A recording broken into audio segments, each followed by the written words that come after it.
By Steffa, I think you mean lovely. Hello, lovely. Because the other lovely, besides you, doesn't know how to answer me back on Messenger, apparently. So it's just me again, which is okay. I actually had a lot of stuff going on after the last live, so I wasn't actually sure if I was going to make it to do a live. But I wanted to really do one, a little bit on the Charlotte one, but mostly on Rachel Morin. So for anyone that's coming in, if you guys remember Rachel Morin, it was pretty much 2 months ago that Rachel Morin, her life was taking in the Hartford Bel Air area. Done great all day. Hi, Helen. Hi, Ben. Anyways, so yeah. So what I'm kind of hoping for anyone that sees this live now or sees it later, I put those two on the community page, both the Spanish and, of course, the English version. And I would just like to ask everyone if they can just put it to their social media all over again and splash it around. Because, I don't know, what do you feel, Steffa? Do you feel like the Rachel Morin case has kind of like toned down quite a bit? And I was going to do a Rachel Morin update like the other day, and then Charlotte Senna thing happened here again, because there's like a lot of different, like to me there's a lot of different cases going on, trying to keep up again with the Delphi, since Delphi's revived itself, and I don't know, just a lot of different cases going on. But I really want the Rachel Morin one to keep impacting, right? Just like we helped with Charlotte here, and everyone working together and spreading it around. This one to me, I'm amazed that it's actually not solved yet. I thought, and I'm sure some of you guys did, I'm sure you guys kind of thought that, you guys think, hey, hi, Sandy Mac. And Steffa, did you get a notification? Did anyone get a notification, by the way? Like I said, YouTube has this thing about 3 notifications a day. And, I think that's on a 24-hour clock, not so much from 12 to 12, but on 24 hours. Did you guys get a notification? And yeah, hi, Sandy Mac. Yeah, from the UK. And yes, yeah. And again, right? I kind of want to try to, did get a notification? Did all you guys get a notification? Okay, perfect. Oh, so maybe more people will join us. I don't ever really pay attention to who's going live, but always the bigger channels will take over, typically with the smaller channels. Depends what case you're covering as well.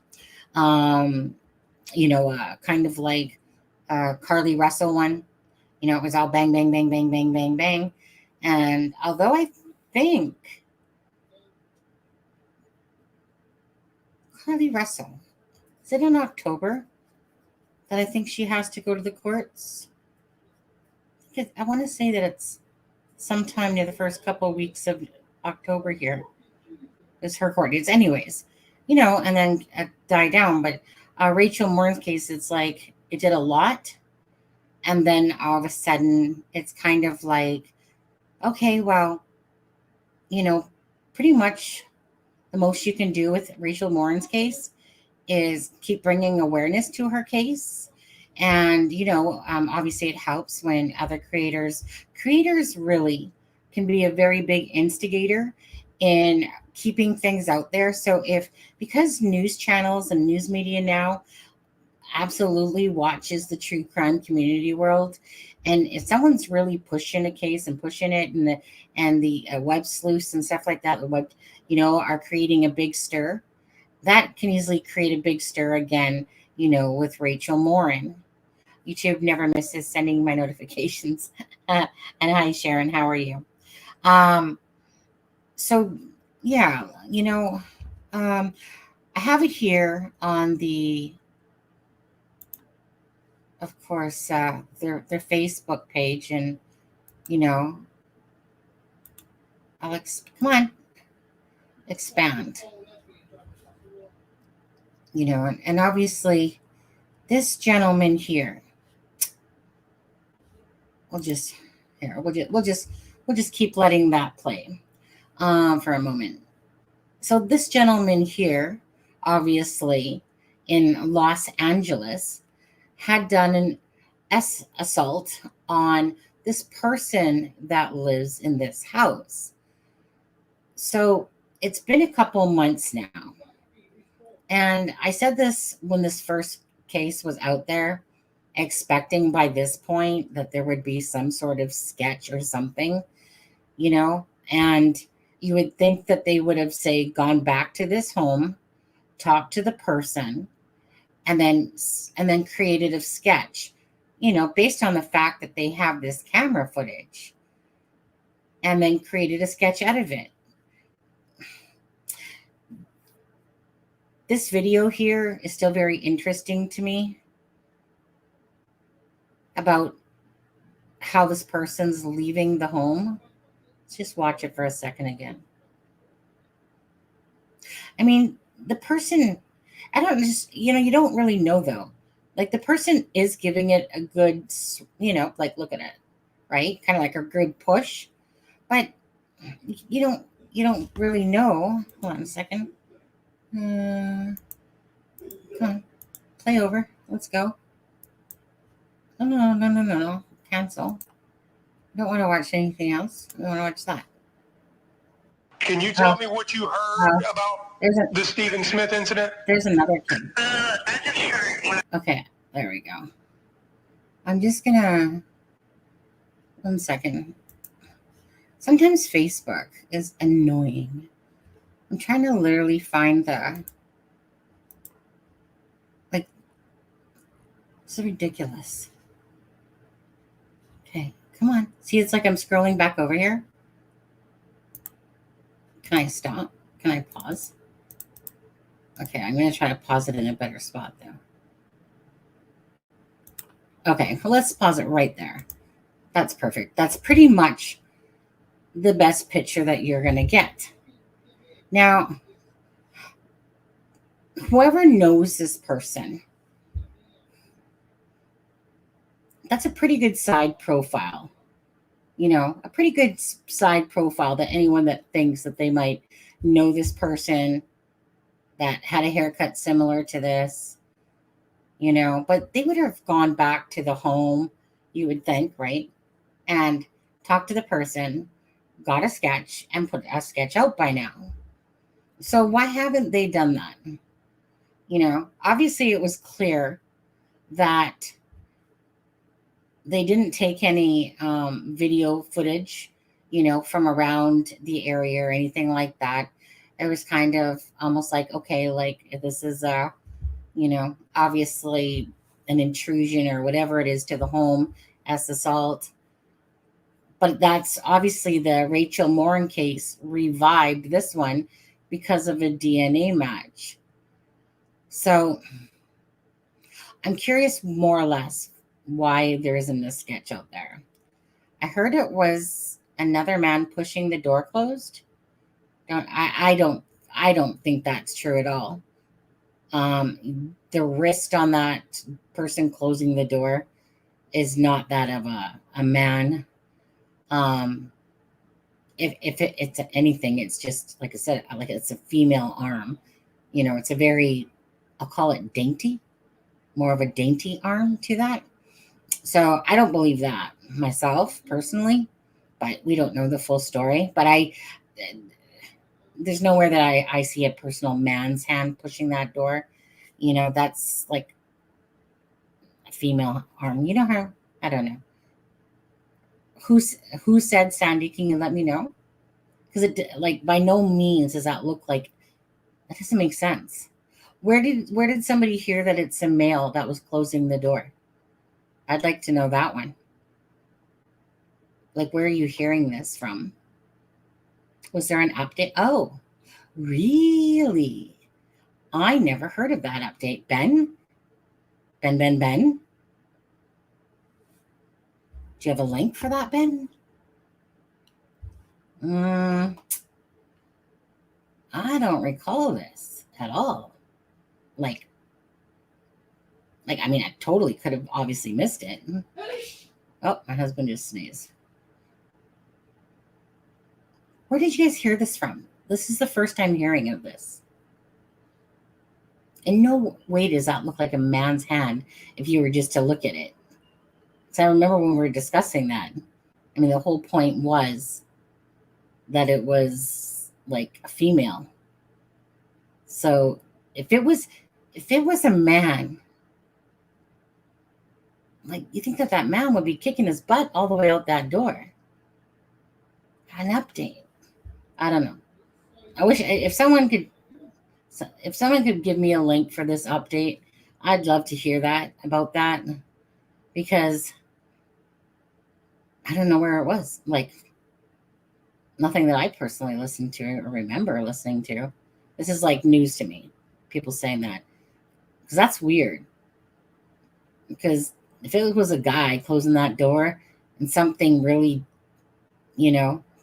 troublesome happened there, guy just gonna let the guy leave like that. He'd be freaking pushing him out the door. I believe this was a party. A party of what? I believe this was a party. Anyways, it could have been a younger male, small build. I just don't know where you guys have heard it from. That's where I'm, you kind of guys are blowing my mind on that one, because I've never heard of it, but yet you guys are all saying you have, and I can't see it being a press conference, because I've listened to those and I don't recall that. And then Ben saying it was an update, they said. Anyways, it's sticking in my head now, because that just seems ridiculous that it was a male. Because a male just, there's something very odd. Don't you guys think, though? House party. Not sure if the assault was known yet.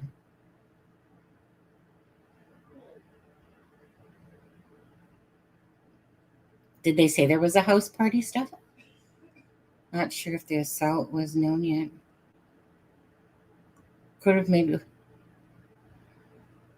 Well, okay, so if it's another creator's channel, Sandy, that one I'll take with a grain of salt, because I'll only take it with more than that is if it's literally in a conference that the LE said it, or a person that knows this family talked about it. If it's just because honestly, there's some whack job creator channels out there. Depends. I guess it depends what YouTube creator it is, because a lot of them just talk about shit, make up shit. Do you think it was a male that was opening the door and not a female? Like that type of stuff. I'm sure it came from, hey, Mr. Luckett. Yeah. She showed it. It's Grizzly. Can I just ask you, Sandy, like, what did she show? Did she show, like, an article? Like, a video? Like, what did she show?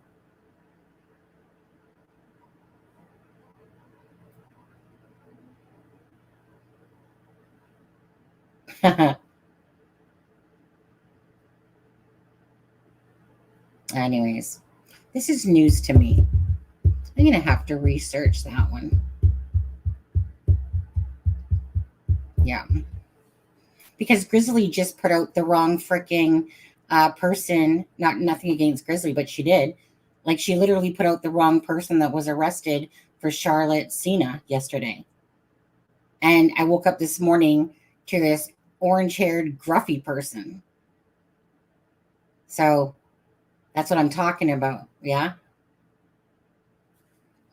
Like, she got it from some person named something Hall, David Hall, whatever. And then she posted it as if that was the person. And then it ended up being this red-headed guy this morning. No, the pressers are all on here, Steffa, on the Hartford website. I'll just, you know what, I'll have to let it go for now and just see, because at the end of the day, regardless, so, I mean, it seems odd that it would be some guy closing a door. And I'd like to know myself where that information came from, and how credible that is, because that in no way, shape, or form looks like if it was a young boy's hand, you know, I could see that. Yeah.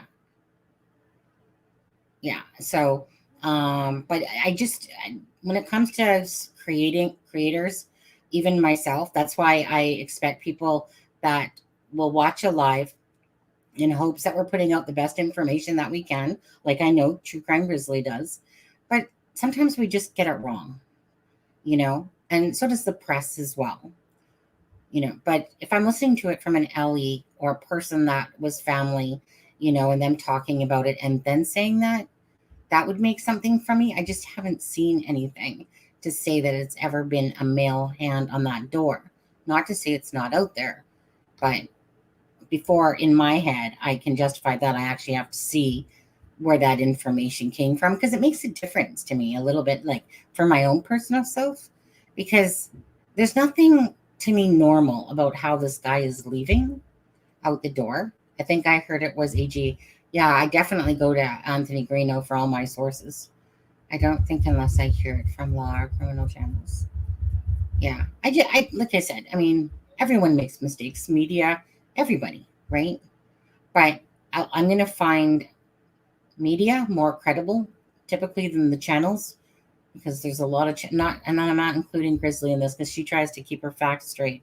But there's channels out there that just make up stuff just to add to views and clicks and stuff like that. And that's where I find it annoying. And that's how things get twisted and turned, because these channels want to make a big something out of nothing. And usually it's just because that, you know, they got to keep the ball rolling on what they're talking about. They got to keep those views and clicks up there. And certain channels know exactly what's bringing them in their money, and stuff like that. So, but anyways, I'll look into that. Unless somebody can find it while we're doing this live, then, and if not, then I'll just have to research that. But are you guys not, like, I'm sure you guys are probably shocked that you guys would think, right, that somebody would be found by now, like that this guy, that somebody, you know, would know this guy? Or do you think that, because, like, you know, it has to be more than one person that knows this guy? And how the heck did he go from California, you know, all the way over to Hartford, to Bel Air, you know, within a few months? So if there's an sexual assault, no, you didn't start anything, Sandy. No, it's never about starting anything. Active shooter in Baltimore at Morgan State University. 6 shots. 2 shooters on the loose. Oh, you guys over in the States there. Okay. On there. So that's just coming in now. Yeah. It's for me in my head, Sandy, that, you know, because if many of you guys are saying it, it had to be from somewhere. And I just see that Ben, because I didn't take away his wrench, I forgot. Is Ben has got a link here. So let's see here. Ben. What do you got for me, Ben? Okay. So you're saying it. So that's the one from the Hartford. So let's just watch that for a second. present. You guys got to take care of your freaking mass shooters over there, by the way, in the U.S. It's ridiculous how many of these things happen, eh? It's crazy. But anyway, let's watch this for a minute, you guys. It's like 5 minutes long. And then just shout out in chat when you guys hear it in case I miss it. Crawford County Sheriff Jeff Gaylor. This week marked 1 month since Rachel Morin was killed while on the Monpa Trail here in Bel Air. We appreciate all your tips, and today I want to bring you, our community, up to date on some of our investigative efforts, but I will continue to hold off on confirming the details of Rachel's death and information related to the crime scene. That said, what we have done is we have collected and watched hours of video footage from around the trail. This includes both videos recovered from homes, residences, and businesses in the Bel Air area. Our digital forensic unit has reviewed phones, texts, phone calls, and cell phone locations and data, and this effort continues. Working with our state and federal partners, we have and continue to utilize any and all technology available to further this investigation.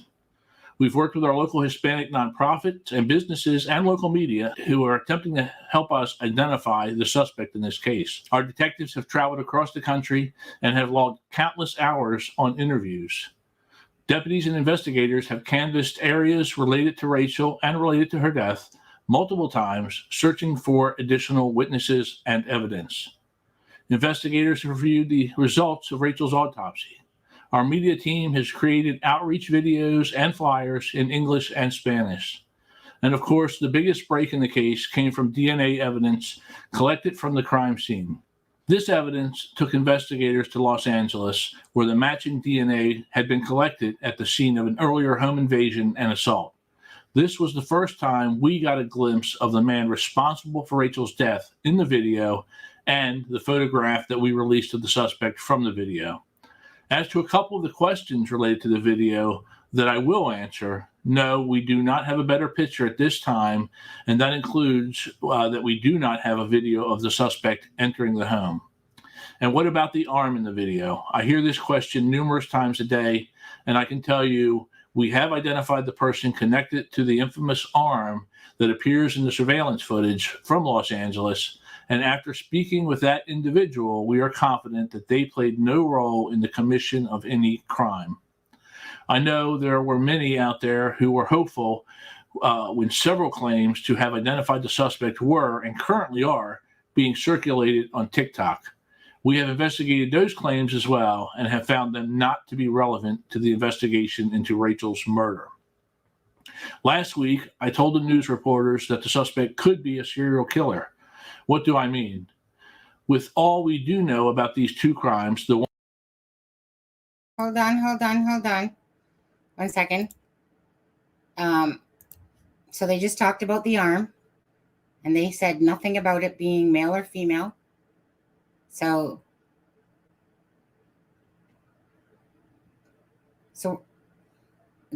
is there still more that he's going to say about the arm? I don't think so. Is this where you guys think that you heard it? Sandy? Like, was Grizz playing this clip? I'll keep playing it out, but I mean, I can go. Let me go back to that spot, and then you guys just speak up in chat if this is like, you know, obviously this would have to probably be the presser that the arm was talked about. Let me just go back to that. Outreach videos and flyers in English and Spanish. And of course, the biggest break in the case came from DNA evidence collected from the crime scene. This evidence took investigators to Los Angeles, where the matching DNA had been collected at the scene of an earlier home invasion and assault. This was the first time we got a glimpse of the man responsible for Rachel's death in the video and the photograph that we released of the suspect from the video. As to a couple of the questions related to the video that I will answer, no, we do not have a better picture at this time, and that includes that we do not have a video of the suspect entering the home. And what about the arm in the video? I hear this question numerous times a day, and I can tell you We have identified the person connected to the infamous arm that appears in the surveillance footage from Los Angeles, and after speaking with that individual, we are confident that they played no role in the commission of any crime.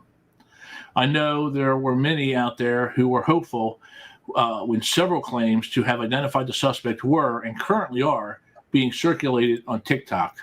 We have investigated those claims as well and have found them not to be relevant to the investigation into Rachel's murder. Last week, I told the news reporters that the suspect could be a serial killer. What do I mean? With all we do know about these two crimes, the one in Los Angeles and the one here, my concern is that this killer is escalating. My investigators and I both firmly believe that if we do not apprehend this individual, he will kill again if he has not done so already.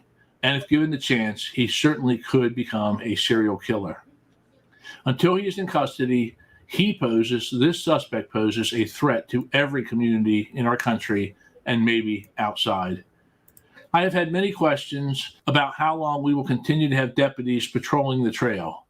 With the fall and cold weather fast approaching, we will certainly see a decreased use of the trail, and we will adjust our patrols accordingly. But I can promise you that until we get the promised cameras covering the trail and the trailheads from the county, we will continue to monitor the Mampa Trail. One of the new questions being asked is this a cold case? Absolutely not, and far from it.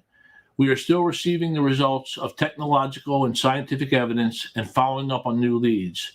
There is still work to be done, and I have not given up hope. My investigators have not given up hope that we will find the killer, and neither should you. So what can you do? Again, look at the video, share the video, and keep sharing. Someone out there knows who this suspect is. We need this photo in front of that person. Keep sending in your tips. Send them in to rmtips@hartfordsheriff.org. rmtips@hartfordsheriff.org. I can promise you that every piece of information that comes in is seen and followed up by an investigator. There is a $10,000 reward being offered for information leading to the identification and arrest of this killer. Our investigators have logged nearly 600 tips so far from community members, and some of those from as far away as Australia, England, and Canada. One thing is perfectly clear, and that is that our community cares about Rachel and cares about bringing her killer to justice. Her story has captured the hearts of the world, and we will continue to work every path available to us until we can bring peace to Rachel's family and peace of mind to our Hartford County community. I'll leave it at that for a second. I'll come back over here. Okay, so the reward, just so you know, it is $10,000 or $30,000 now. So basically, they had increased it recently to $20,000. And then there was a generous donor from Bel Air who said that she doesn't know any other way to help, but she knows a way that she can help. And that was through giving another $10,000 to the finding of Rachel Morin's killer. Now, so there's a couple points in there. First of all, we're in the true crime community to try to help people. Now, in this particular case with, of course, Rachel Morin, this person is still on the loose. And you know probably as good as I do that this person will inflict harm again on somebody else. So it is our job to make sure that we push Rachel Morin stories and other stories out there.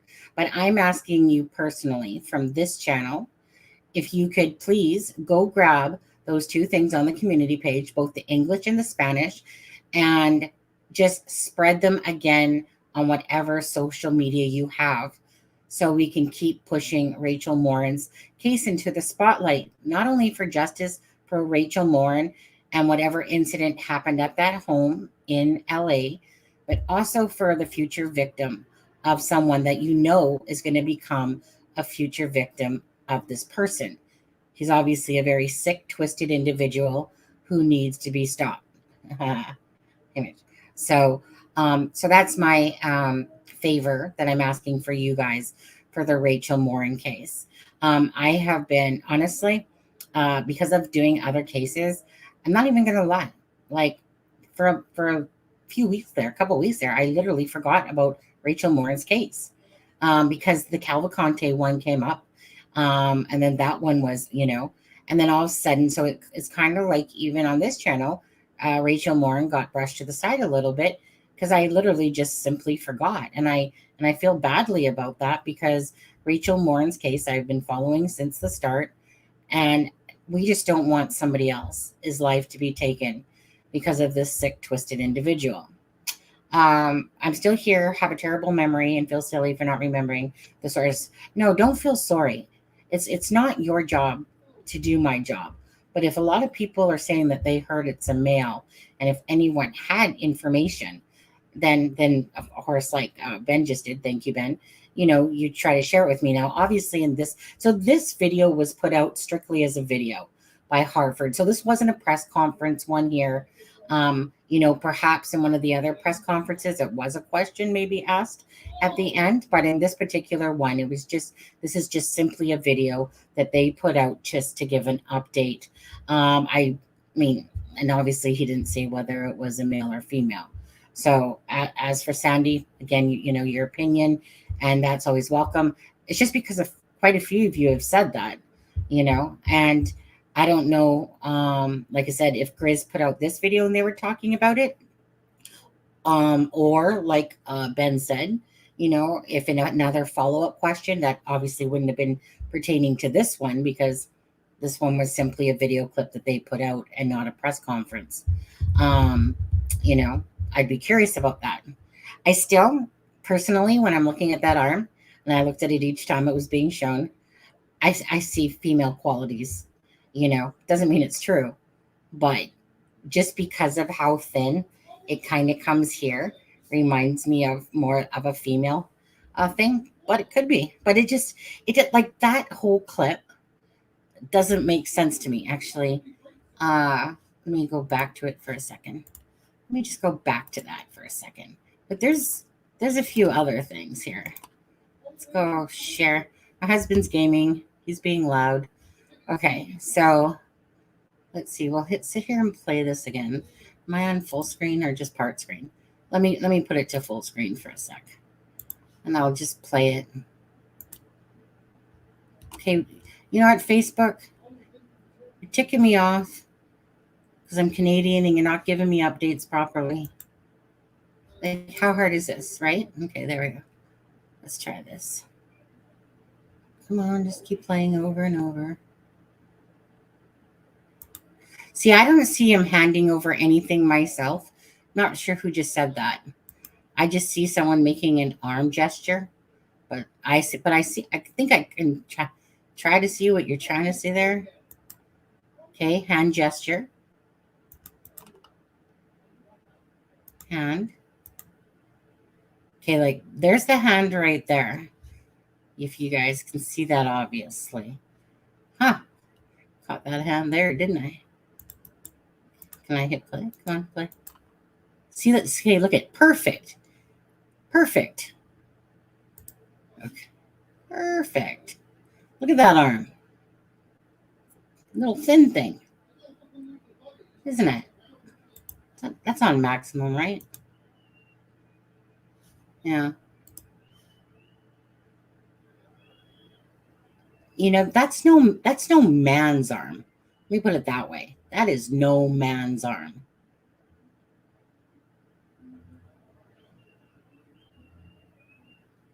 You'd have to be a little rinky-dinky man. Sunny investigates. Right. Sunny investigates from her computer chair in her room in Canada. No, I truly wish I lived in the States for some of this stuff because I'm one of those people that truly would be like a JLR type of person, I'd be like, husband, drop everything you're doing. People love boots on the ground. Let's go. Huh. It looks like a child. Well, I mean, like I said, this is, I think someone who they said was it 11? 11? There's just something, I don't know how to, you guys, right? So, I mean, again, if somebody comes across the information about where they heard that it's a male, so be it, and if not, like, but just considering like about 5 of you or 6 of you were saying it was a male. So I don't know if you misconstrued something or if it was actually truly said, because it certainly wasn't said in that video that we just watched there. Hey, see these things on Facebook? Pop down there, buddy. That's right, because he said that there's an active shooter. Sunny, how do I share the info from the community page I went to, and I'm not seeing a share thing? I don't know if you can share. 1 second, Mustang.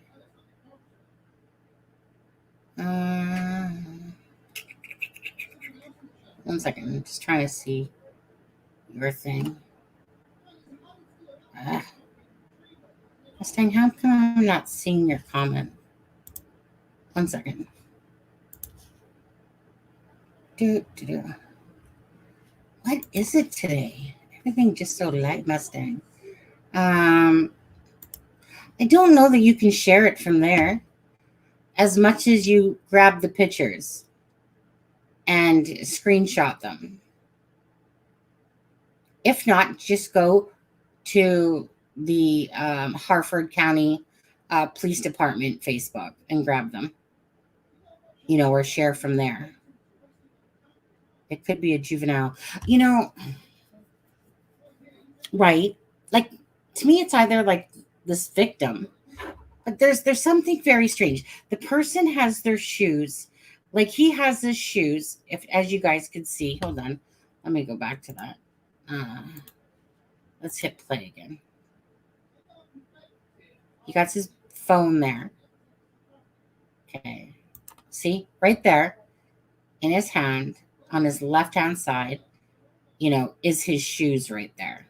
That's why he's going out wearing crabby socks or whatever as he's walking down over there. So, it still strikes me as strange, this whole thing, right? It was said that there was an assault type of thing. We're getting a camera view that's really strange, that we're only getting him leaving. So, but yet this doesn't feel like somebody that broke into the house, This doesn't feel like anyone that broke into the house. This seems like someone that maybe is told, like, you need to get out of here type of thing. And then he grabs his shoes and he's not partially dressed, but they're told to get out of here. And maybe this person justifying, like, no, look, I wasn't trying to do anything type of idea. And the other person just wanting to get them out of the house. I think that this more was an invite into the house. And perhaps that, I don't know, is that what it feels like to you guys? Like it was an invite into the house? And then maybe perhaps because he's a, say, sexual predator, Because sometimes teens do the darndest things too. Fun fact. When we have riots and fires, I told my wife I'm going to go check on it. She said, you want to go smack a bully? Give me your truck key right now. You're 57 years sold. You're 57 years sold. True story. On there. Then you're trying to post a link, even though I know you're not. All I hear is my husband and that yelling right now. But anyways, just 1 second.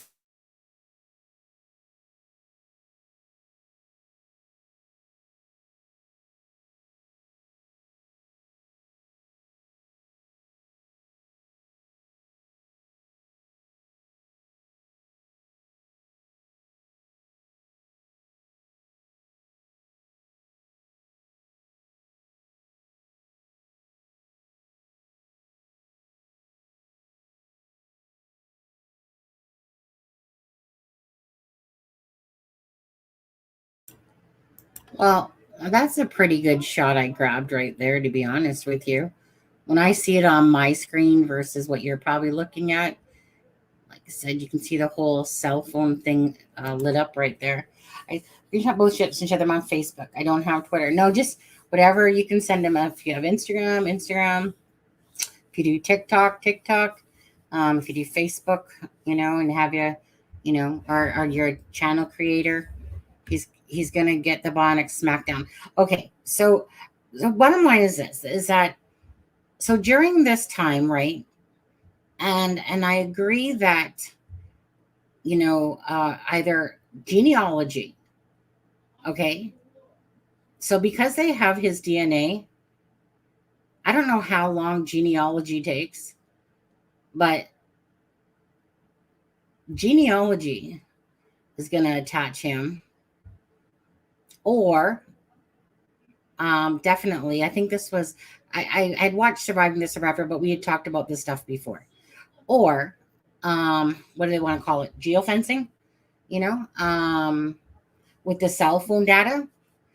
Because obviously in a certain area, obviously then they got certain phone numbers that are coming there. So barring the fact that it's not some sort of burner phone, like was said on Surviving the Survivor, if nobody's going to, maybe somebody will come forward, because bottom line out there, there's people like us, maybe that will put in a tip line, no problem. And then there's people that are going, hey, ain't no way I'm, turning in my friend. Oh, $30,000. That's a little bit better. Just keep feeding the pot, add a little bit more. Maybe then I'll turn on my friend, But the thing is, yeah. So you have to wonder why there's no sketch out there yet. So I should just call up them myself in the morning and be like, hey, in LA, why don't you got a sketch? So that's the other thing about this case as well, is because there is two cases. So you have the Los Angeles case here, and you have the Maryland case over there. Is that you have two different LE working on the case together, but yet separately. Because of the Rachel Morin case, then this case here becomes a higher priority, because obviously this person has taken Rachel Morin's life brutally, I might add, very brutally, right? And by the same token, what did bring him from LA? I know some people keep saying like the Army or Marines, to, of course, Bel Air in the Hartford area. You would think it would be more of an acquaintance or somebody that the person knows. So if it isn't the Army, then it has to be probably somebody that they know. Because in everything that's said, like, why some trail in Bel Air, a small little town that everybody knows everybody? Why would you really be there? Like, in all fairness, why would you really be there? Something took him over there. And you think that if it was somebody that was in the Army, well, it still could be. They just haven't been caught yet, right? Because obviously if it's someone that AWOL'd, they would have been cherry picking those people right away. So this person could be literally, from one of the bases or something. Maybe it was back in Cali and then, went over to the Maryland side. I don't know. But money talks to a lot of people. If it's just a little pot, people aren't going to. Let me put it this way. We've seen people do the most ridiculous things that, whether they won't turn in their child or they won't turn in a friend, boys club, well, shish goomba type of thing, and won't do anything like that until there's a decent enough amount of money that somebody actually, because there has to be somebody that literally looks at this guy and is like, I know him. So but there's more than one though. There's more than one, right? Like, did they go to a barbershop around? Did he go to a barbershop around that area? Have the police probably been canvassing, hair shops? Probably. I would like to think that his picture, well, I mean, the picture that we got, same thing. Too pretty of a haircut for the army. That's what I think too, to be honest with you. I personally, I don't know how much. No. Don Spain, no. I didn't see John Kelly. I've seen some of his shows. I know Deb loves him, and I know John Kelly's a great guy. I don't really watch him all that often. But then again, I can say that I don't really watch a lot of other YouTube creators often. I've spent a little bit more time, like today, I was watching Surviving the Survivor on the Rachel Morin case as well, just to see what the sister-in-law had to say. And that's horrible. She's married to Rachel Morin's brother. Her name is Shannon Morin. And, it like the thing, like same thing with Charlotte Senna and anybody else, is that these family members, are impacted by all this besides Rachel Morin's death, right? That the brother feels like he let his sister down, that he should have somehow protected her. But we all know that there was nothing he could have done. That day was just aligned the way that the universe was. That's how, there's nothing he could have done. As for the sister-in-law, Shannon, again, when something impacts your family or a close personal friend, something that's very close to you, like Shannon said, when she goes to her car, now she has to look around because now she has to be aware of her surroundings. Oh, did you send me something there, Ben? Absolutely. I can do that. Ben, you like your little mod. Exactly.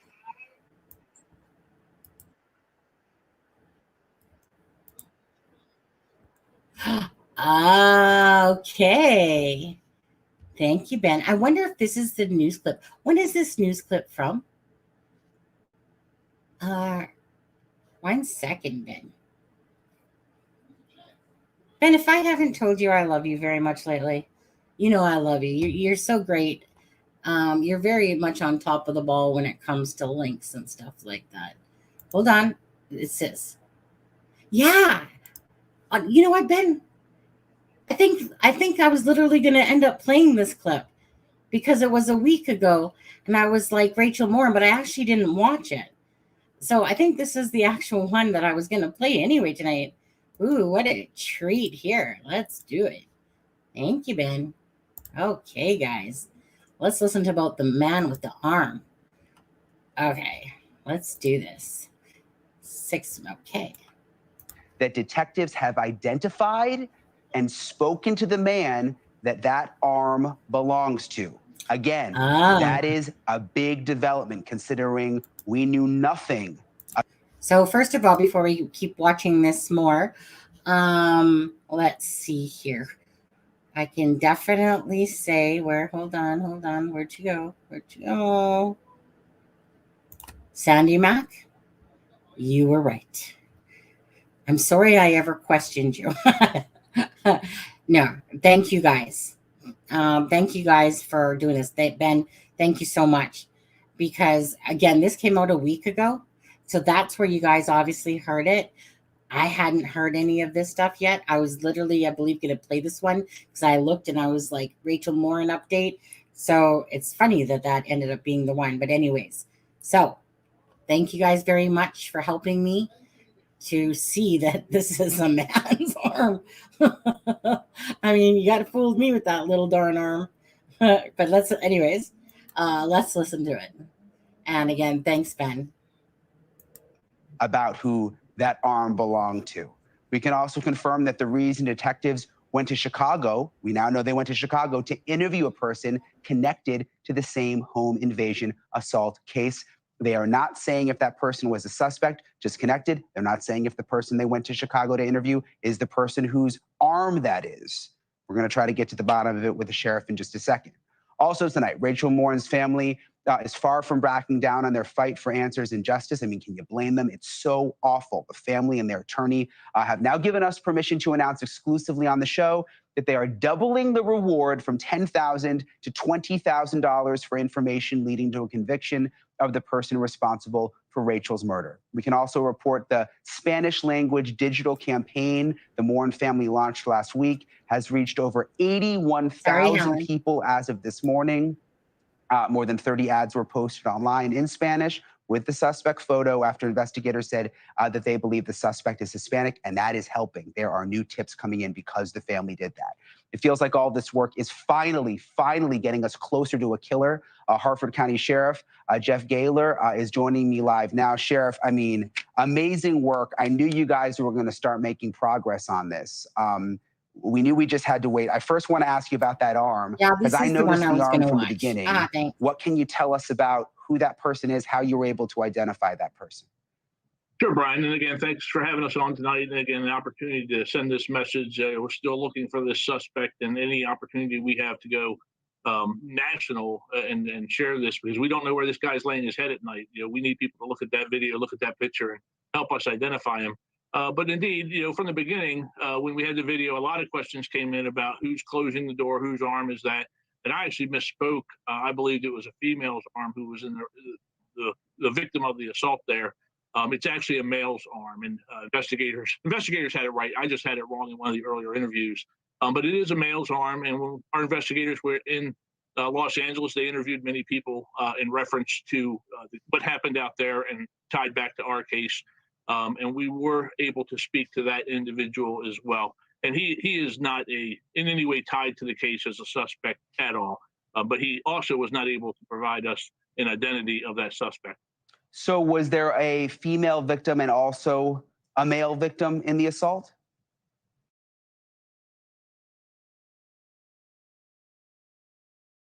Okay, wait. Did he literally just say that the guy that closed the door wasn't able to provide, you know, like features or anything? Is that what he just said? One sec. And he is not in any way tied to the case as a suspect at all. But he also was not able to provide us an identity of that suspect. So was there a... Okay, let's just stop right there for a second. Let's just stop right there. What? They call it what? He wasn't able to provide an identity? Oh, as in a name? Okay. I get you. That makes sense. A female victim and also a male victim in the assault? The male subject was not assaulted, but there were other people in the residence. And again, I have to be very careful on what I speak about. Los Angeles is still investigating that home invasion, that assault that occurred out there, and that's an open case for that agency. And just as I wouldn't want them to, you know, be speaking out of turn or incorrectly about our case, you know, I have to be careful and how far I go with what I say. But we have spoken to that person, and with hopes that he might be able to lead us to an identity to match the person in the video. That was not fruitful at this point in time so far. It's interesting the way he closes the door. It like almost looks so calm. And I know you have to be careful what you say, and we don't want to do anything to, you know, impede the investigation here. But I mean, did he know the person? Was he able to give you more information about who this person is? No, he did not know him. At least that's what our investigators have found out so far. That the people in the residence did not know the person who had committed the home invasion and the assault there. But thankfully, they were able to preserve this video evidence, or else, you know, because this happened sometime before our case, you know, way back earlier in the year. And thankfully, without this video, we wouldn't have this image of our suspect, who again is tied back to our homicide here in Harford County, Maryland, because of the DNA. Do you know how many people were in the house, Sheriff? I do, but again, it's more than just the two. But I'm not going to go into great detail on something that's not our investigation. Yeah, I understand. I'm just hoping that if there were more people, hopefully that means more people that you can talk to who can give you like a better idea of what exactly we see the side profile, but maybe they can give more info on, you know, what his actual face looks like and maybe push things forward that way, hopefully. I want to ask you, number two, about this other development that we've learned about, that you actually went out, or one of your investigators actually went out to Chicago as part of this investigation. What can you tell us about that, Sheriff? Sure. Information that we learned, our investigators learned out in Los Angeles, led us to another interview that we wanted to do in Chicago. And we wanted to do that in person, you know, cold, without the person that we were coming. Not of a suspect. He is not a suspect in any way. But we still wanted to interview that individual cold and try to get facts from him. And I have to say that, you know, that, again, that person, we spoke to him. He is not a suspect, but he also was not able to help us identify that person. Okay. Well, I can just hope that all of these little developments are helping us push closer to finding this man who killed Rachel Morin, because that's what we all want, Sheriff. I mean, that's what everybody wants. 100%. We share that desire. Our investigators have worked this case aggressively since August 5th, you know, since August 6th, when her body was discovered here along the hiking trail. And we're far, we're never going to give up, but we're far from exhausting leads that we are currently working. So there's a lot. And as you touched on, the family is working cooperatively with our investigators, you know, letting us know what they're doing. And I learned today that they were going to up the reward. Again, I've said if money is the motivator that has somebody turn this person in, then great. There's no amount that's too great to bring this guy to justice and put him behind bars. Yeah, and money does motivate people. I mean, we know that. We've seen that on this show. I mean, it's kind of unfortunate, but it does. So hopefully doubling the reward, that will hopefully help. Sheriff, thank you so much for... Okay. We'll leave his lips just like that, okay? We'll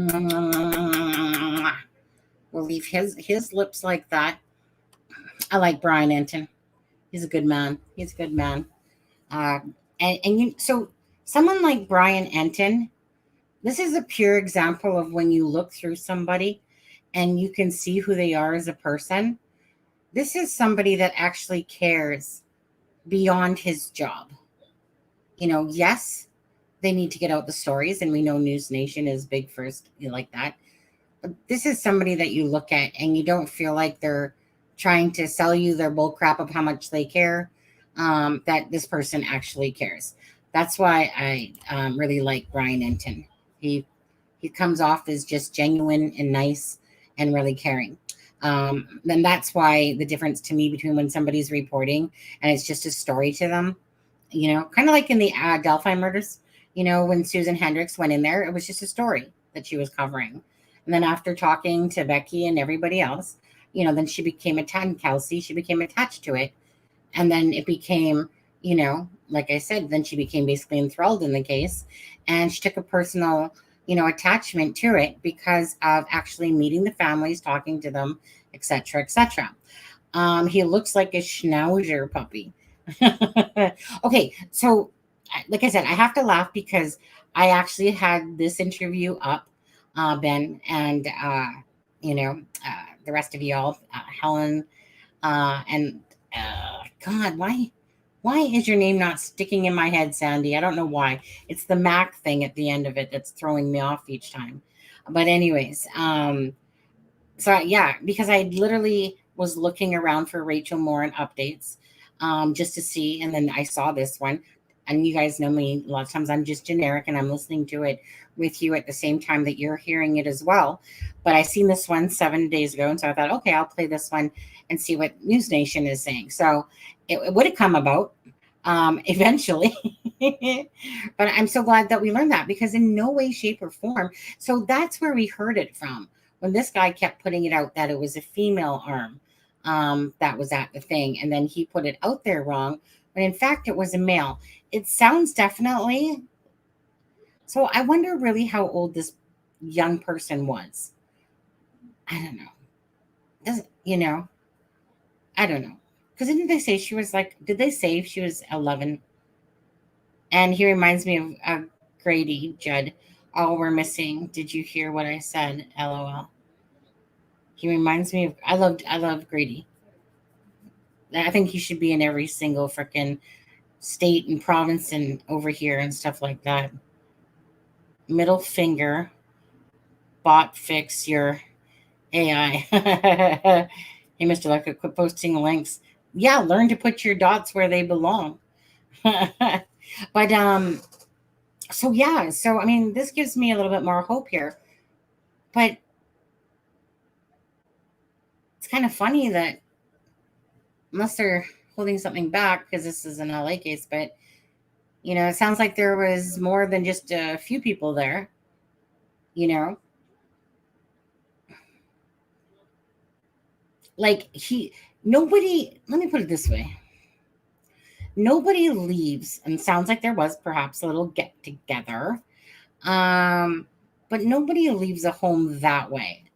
Usually when you leave a home that way, just going on basic common sense, it's either you're sneaking out of somebody's house, and, you know, because you just got your shoes, grab your stuff, see you later, okay, you know, or when somebody is in a hurry to get someone out of their house, because that he would not be holding those items in his hand unless usually one or two of those things, like one of those things that happened. Either he was asked to leave, you know what, get your stuff, get out of here. And the person just quickly grabs their stuff, you know, because everyone would typically put back on their shoes, you know, You're not going to pick them up unless, again, you're sneaking out of a house because maybe, you know, it's late at night and you're just, okay, sneaking out the door because maybe there was something frisky going on and you're trying not to let the parents hear or something like that, you know. But the way that person shut the door kind of almost negates that one because of how much the door slammed. So then that would lead me to believe someone said, like, dude, you need to get out of here. Grab your stuff, get out of here. You know, like, meaning I'm sure there could be other explanations, but those are the two most logical ones that would typically happen, you know? So if there's a few people in there and something's going on and he was, you know, whether it was drinking or whatever, you know, and he starts, you know, again, people's behavior, if there's drinking involved, people can change from A to Z just like that, right? They can be total gentlemen and turn into a total perv once they've had a drink or two in them. You know, people can just literally flip a switch. So yeah, so I'm really wondering. So if there's a few people in there, somebody would have to remember, unless they were all freaking drunk. Maybe that's the problem right there. Maybe there was like drinking going on, you know, and because you know what happens when drinking going on, and then, you know, like I said, people start doing things and becoming people and stuff like that. Hola, hi Daisy, how are you? Hola, senora. Hola, hola. No flip switch, please. No flip switching, please. Yeah, I'm not really a flip. I know people that can flip switch really fast. You know, I had a boss like that, and he was a total douche. Honestly, he was a douche that thought he was the world. You know, and and then you could go down there, and then if he hadn't had his breakfast, he was a total a-hole. And then once he had his breakfast, it's like, okay, let's go out and play with our dune buggies, you know, and you're just like, really? Like, you change that fast? Or if some people haven't had their coffee in the morning and they're really grumpy and stuff like that. I can't really handle those type of behaviors. I could never be with someone that could flip a switch like that. No, that would never be a lasting relationship right there. I can't deal with those type. I mean, I can get, I don't know. I don't really flip switches. You know, if somebody pisses me off, sure. I mean, who doesn't kind of get their back up if somebody's, you know, being aggressive or insulting and stuff like that? That's normal stuff. But there's people that are just flip their switch very easy. And you're just like, bipolar much? But anyways, so they obviously went to Chicago and they wanted to surprise this person. I think that they wanted to surprise him. Personally, my own thoughts would be because that they wanted, when you're literally visually looking at someone, it's different when you're talking to them on the phone or when you're talking to them through, you know what I mean, through text, something like that. You can't really get the true feeling. So when you're physically looking at someone, you can see if there's any nervousness involved in what they're saying. I feel like they just wanted to see him physically so they can see how he would react to the questions that they were answering. What you talking about, Willis? What you talking about? Yeah. Nothing. I've worked in diabetics. I have diabetes. Now I do anyway. Was so bad I carried a candy bar with me. Clem, and eat this. You worked diabetes. The worst, Clem. Oh, it was so bad I carried a candy bar with me. I mean, that's those ones are a little bit different if they got a disorder. Walking around with what is that? What's that one where they're just, what's that? What do you want to call it? What's that condition called when you're like sitting there and you're like, shit, and you're walking around, shit. That one, the one where you're twitching and then they're just swearing and cussing, and it's what's that condition called? I hate to laugh at that, but some of the things I've watched them say is the most funniest stuff. You guys know, right? Somebody in here knows. Somebody knows. Oh, what's it called? Tourette's. Thank you, Sunny. Thank you so much for answering me. You're welcome. Thank you so much. Tourette's. Sometimes that one has made me giggle a little bit because the darndest things sometimes come out of their mouth when I watch some of those videos on them on YouTube and stuff like that. But anyways, going back to Rachel Morin. So do you guys think the same thing, that they wanted to go down to Chicago, even though the guy's not a suspect, that they just literally wanted to get the vibe so that when he asked him questions, they saw how this person reacted? Because at the end of the day, they don't know who the guy is. They don't know who this person is. So I don't know. What do you guys think? Come on now, talk to me. I'm tired of talking.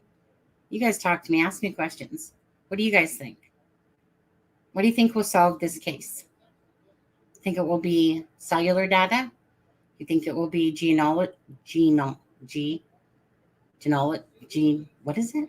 Genealogy? Yeah. Sandy, I beat you on that one. Tourette's. Yeah. I don't know. All I know is Rachel Morin needs justice.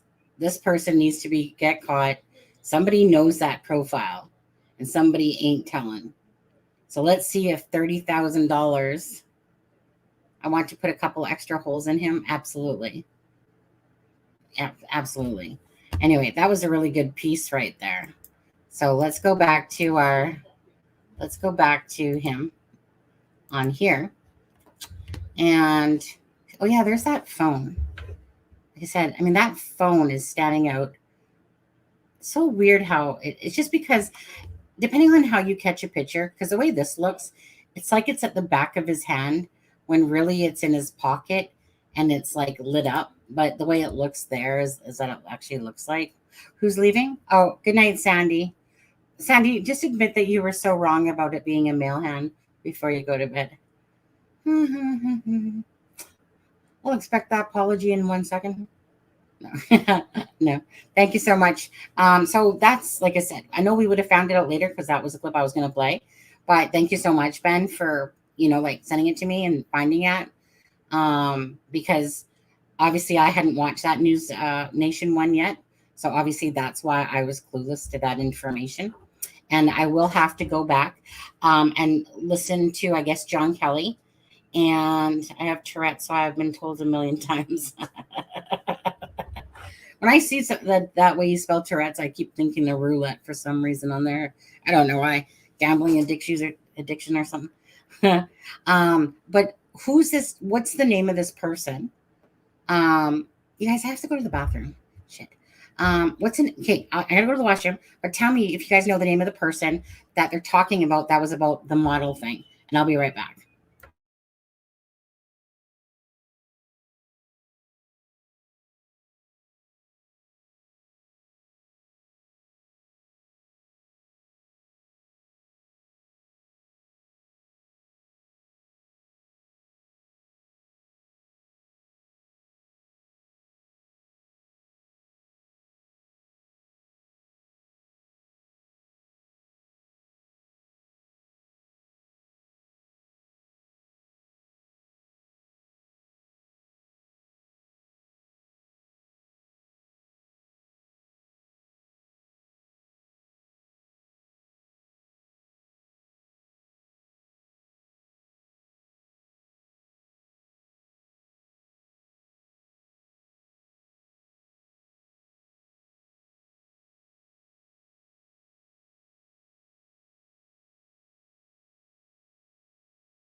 So I'm singing in the rain. That one? Singing in me and what is it? Me and my friend are just happy today or something. What is that? Must be raining. Is it raining over there, Daisy? Is that why you're thinking of that? The intro is sticking in my head right now. But if I wasn't thinking of the intro, Daisy, it would probably be Flowers. Yeah, Flowers by Miley Cyrus. Whoa. Oh, tiptoe through the tulips. Yeah, tiptoe through the tulips. That's right. Oh, Ben, what are you sending me? Ben, look at this. I see why Ben says, like, Sonny, take the wrench away, because I'm out of control with the links that I'm sharing. Okay, so which link is this now, Ben? Look at that. You're just treating me tonight, aren't you? Hold on. Mr. Electric. Wait. I've seen some messages from Mr. Electric. Were they ones that got taken away? Mr. Electric, you don't know how to post? Huh? Hi, Brickwalker. If there's a couple people in that house at the time he left, surely police would have asked them. Well, that's what I'm thinking. Like, what would be the reason, Brooke, that they wouldn't share a sketch with us by now? Do you think that they have some leads going on and they don't want to get overwhelmed by a bunch of tips coming in that are fruitless? Are they just not ready to provide us with a sketch at this time? I don't know what you did. I don't know. Now, what's Ben sending me? Let me just see what Ben's sending me again. Yeah, he's addicted. Where did that link go? Ben, didn't you just send a link? Hold on. Ben. The link is that one.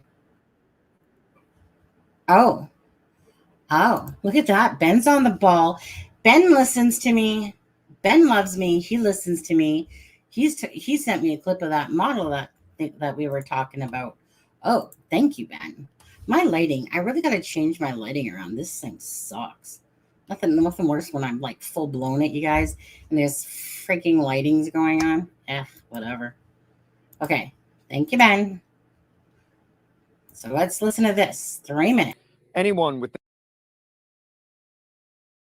Mom, what do you guys think about that? Okay, so obviously there's an SK on the loose there. Rachel Morin, beautiful as she is. I don't know that she was a model. Any of you guys feel like there's a connection there like John Kelly might be trying to make? I think it's about the whole thing. Well, okay, I'm so sorry, but the stupidest thing in that whole interview. So, do you think it was a murder? No. She dismantled her face or whatever by herself. No, of course I don't. Like, are you kidding? Right? You think it was a murder? After it basically just said like unrecognizable type of thing. Yeah, no, not at all. I think personally she just attacked herself, and then died. I hate it when I hear those type of questions. Maybe it's because they're just not thinking. So you think it was a murder? Poor people, beautiful girls as well. So obviously someone that has a thing against models, for sure. I mean, obviously is something against women first and foremost. This it's kind of like when somebody like Rex Heuermann, has has a thing towards obviously what people deem as the ladies of the night. And they feel like somehow that nobody is so much like those are the easiest victims that people don't necessarily care about. Or when they go missing that, well, it's just, lady of the night, no big deal, But anyways, it just always strikes me. So you think it was a murder? In the middle. Yeah, it just came off as like insensitive and a dumb question. And Ben says, I think we would know by now if it was related to Rachel. I don't necessarily agree with that, but then we don't have the facts because So let's just take the LA case. So that seemed like you guys, as they were talking about in that News Nation clipping, that there was a few people there for sure at that place. So maybe that wasn't one of those opportunities. Maybe he was trying to make an opportunity out of it, but it didn't. Because it's kind of like in your head, right? How do you go from a few months prior to being in that LA home, and then just a few months later, ending up on this Mom Paw Trail in little Bel Air, Hartford area, and then taking the life of this beautiful woman? He's obviously, regardless to me, an sexual predator. So it's not that it's to me implausible that he could have done something to these models. You know, when I look at Rachel Morin, like Rachel Morin has the look of a model, very, beautiful. And then you see these ladies, but these ladies noticeably, of course, were specifically Black, versus the other two, which are white or Caucasian, So I personally don't feel like there's a connection. But there's definitely an SK out there, but I don't necessarily know that there's a connection. And as the mom said there, like the leg was in the air, like in a kicking position, as if kind of like posing or whatever. Let's see here. Fibro, the news anchor said that the girls were found. The news anchor said that the girls were found dead several times. Then he said that their bodies were lifeless. I imagine a dead body would. I agree. I imagine a dead body would be lifeless. And right here, you only heard it on 5, not KTLA 5, but 5 on there. I don't know. Not sure I like that guy, to be honest with you. Let's see. Mr. Electric, we had one cruising on our neighborhood for a while. Killed 6, but we were cruising the streets arms. The mayor told the chief of police, bring me his head. True story. Google it. You always keep saying true story at the end of your sentences, by the way. True story. True story. True story, bro. Stupid bot. Maybe it's the user that doesn't know how to type. It's kind of like Siri, right? In this message I was typing today, I can't remember what word I was saying, but it turned into ASS. And I'm like, really, Siri? And of course I hit enter, not realizing it. So it said something about my ass, which it wasn't supposed to say that at all. And I'm like, how do you get some of these words, Siri? We've all been there. Absolutely. Mr. Electric, I can't say that I ever get the punctuation one, like some people. Remember there was this one person, I can't think of who it was. Oh, Paula. I think it was Pauline. It was Pauline. Pauline, if you're watching this.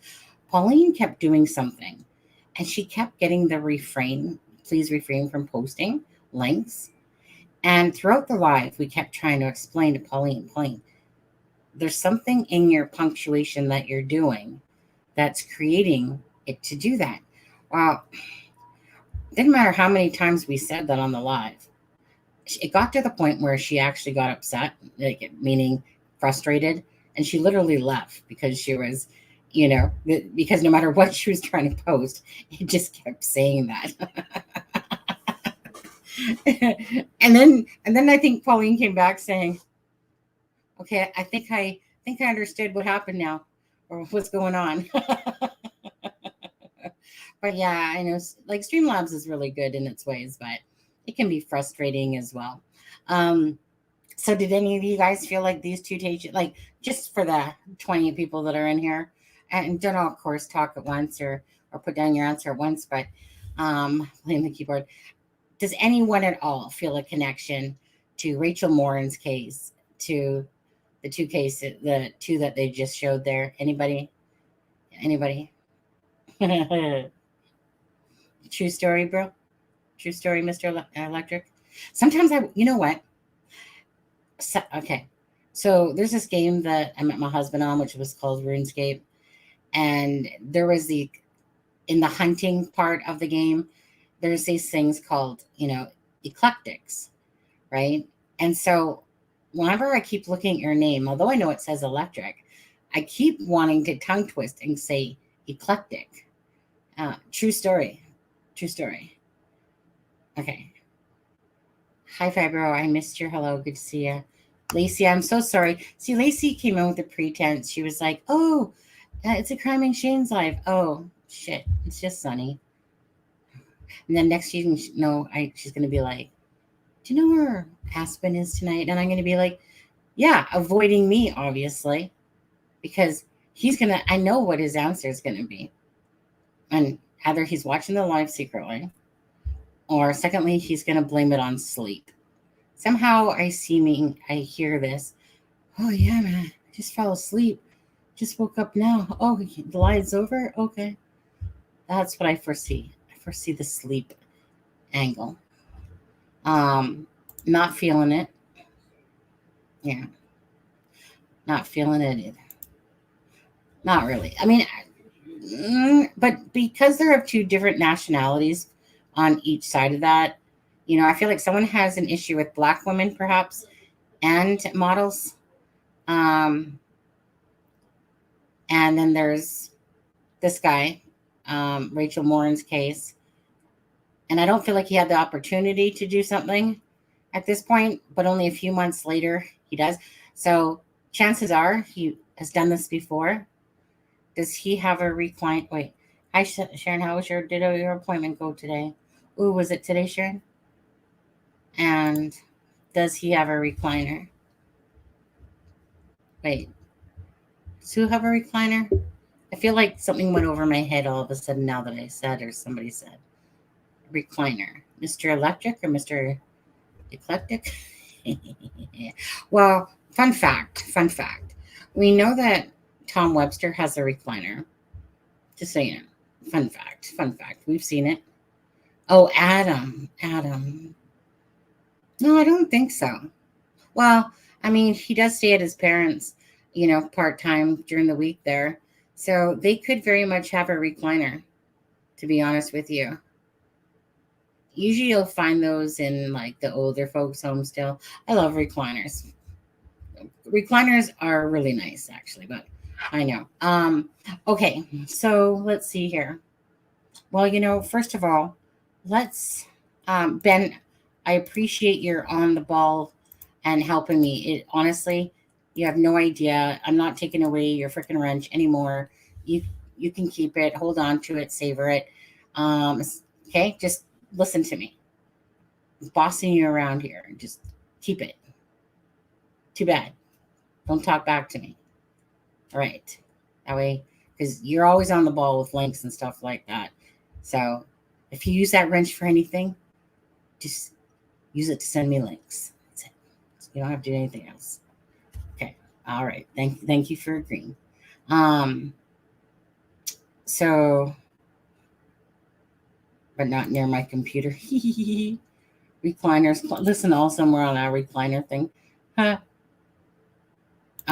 Sharon says she is not happy, healing quicker and jumped my butt, but I did not bring my oxygen, wore me out, came home, sandwich, went to sleep for 3 hours. Sounds like a perfectly fine day to me, Sharon. Yep. Take it easy. You guys, what did I just ask you? Ben, what did I just say? I forget. Somebody? All of a sudden I was saying something and no, Ben, I'm like, seriously, don't give me attitude right now. I get enough of that from like everybody else. Not you, Ben. I know we were talking about Adam for a second. Yeah, I'm kind of over talking about Adam. What were we talking about though? That's what we was talking about. Oh, well, I wanted you first and foremost to a reminder of who this beautiful lady is that had 5 children. I think the oldest is 18. I know that Shannon Morin, which is the sister-in-law, she's married to the brother of Rachel Morin here. Yeah, I'm just ignored, delete, gone, stop. Okay, and she was saying that the mother of Rachel, it's just been very quiet lately. It's always a catch-22 when somebody dies. What? That's a good question to pose to you guys. Actually, I'm just curious on what your responses are. If you guys have had someone around you that's close to you, that where a death has occurred, how do you guys handle the situation yourself? Because some of the hardest things to say when somebody's lost someone's, it's a very awkward kind of situation, because it's kind of like the repetitively same things are said. So sorry for your loss. If you need anything, I'm here for you. I'm there for you, type of thing. But it is a bit awkward, because in my head, people say, oh, is Ray? Good night, Ray. Yes. You know what, Ben? Ray's leaving because of your comment right there. Ray literally read the first part of it, and he was like, yeah, crap, I'm out of here. I'm gone. I thought Sonny loved me. That's what he's pretty much thinking. So he's like, yeah, Ben, you know what? You take her. Forget it. I'm done with her till tomorrow. Yeah. When Deb lets him out of the closet. But anyways, how do you guys handle that situation yourselves? I'm curious, because it is a very awkward thing to do. So the reason why I'm saying this too, as you guys think about your answers and put them down, is because, so the daughter-in-law is basically saying that she's been being quiet. Sometimes people need space, and other times people need them to be around. Sometimes people do things and think that they're doing the right thing by giving them space, when really, unless you personally ask them, sometimes people assume too much. And instead of just asking them, do you just need some time to yourself, and which is the way I prefer to say things like that. Because it's a hard one, because some people just want to be left alone, and other people need people around them to comfort them. Not necessarily murdered, Sharon. I'm just talking about death in general, So yes, this is, meaning just death in general, regardless if it's a murder or not, is that everyone handles things differently. And the worst thing that people do is assume, especially when it comes to somebody losing somebody, because most people think that, I don't know what to say. It's, it's awkward. I'm sorry for your loss. If you need me, just let me know. And they just don't know how to comfort usually somebody. That is that a question for Miss Dog Lover? Is it? You think so? Yeah, she's in bed. I need people around me more, but sometimes I just want to sleep. I get it.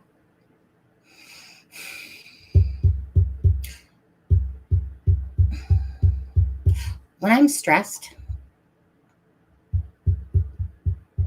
I like to be left alone.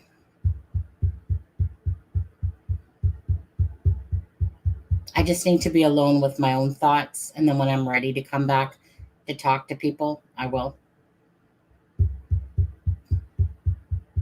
But I think if somebody died, that was okay, so my mom, I wasn't living here. I was here when she died and stuff like that. And then I had to go back home and deal with it, But had I lived out here when she died, actually, I'd want to be around my family so that we could, talk about it and what it did. Because obviously, when I come on the computer, and stuff like that, it takes me away from regular life in a sense. It takes me away from thinking about, say, bills or this or that. When I come on here, it just distracts me from anything else. And that's a lot of times why people, when they're on the computer, right, 2, 3, 4 hours go by.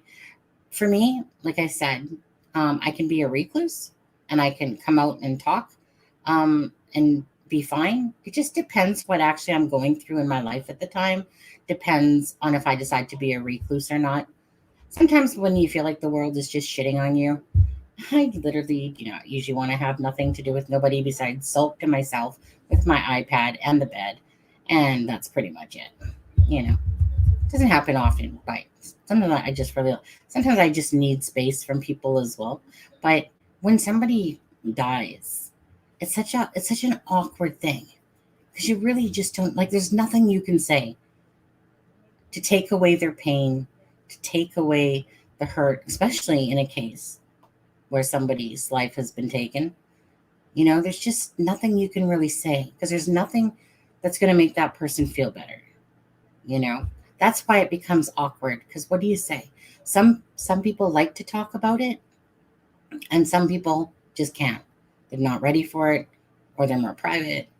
Doesn't matter. Sometimes people just can't deal with other people around them. So I wonder when she says that Rachel's mom is quiet, is that because she thinks acting more quiet and just needs space? Or is she just assuming it? That's the difference. I've lost a few close up in person. I'm going to see you on the next go around. Let's do better next time. That's what I said to my dad. He agreed. I'm going to see you the next go home. Let's do better next time. Aw, that's what you said to your dad. Huh. Usually with my mom, now because she's passed, I'm just like, hey mom, how you doing up there? Yep, just chilling down here. Hope you're having a good day, type of thing. Throw some of those out. I used to do that with my grandma when my grandma died too. Come down the stairs. I'd have, because she was born on Remembrance Day, so I'd have my little bell. I'd come downstairs, look at my grandma's picture, ring the little bell. Morning, grandma. How are you? All right. Yeah. Okay, grandma, stop talking. Love you. Bye.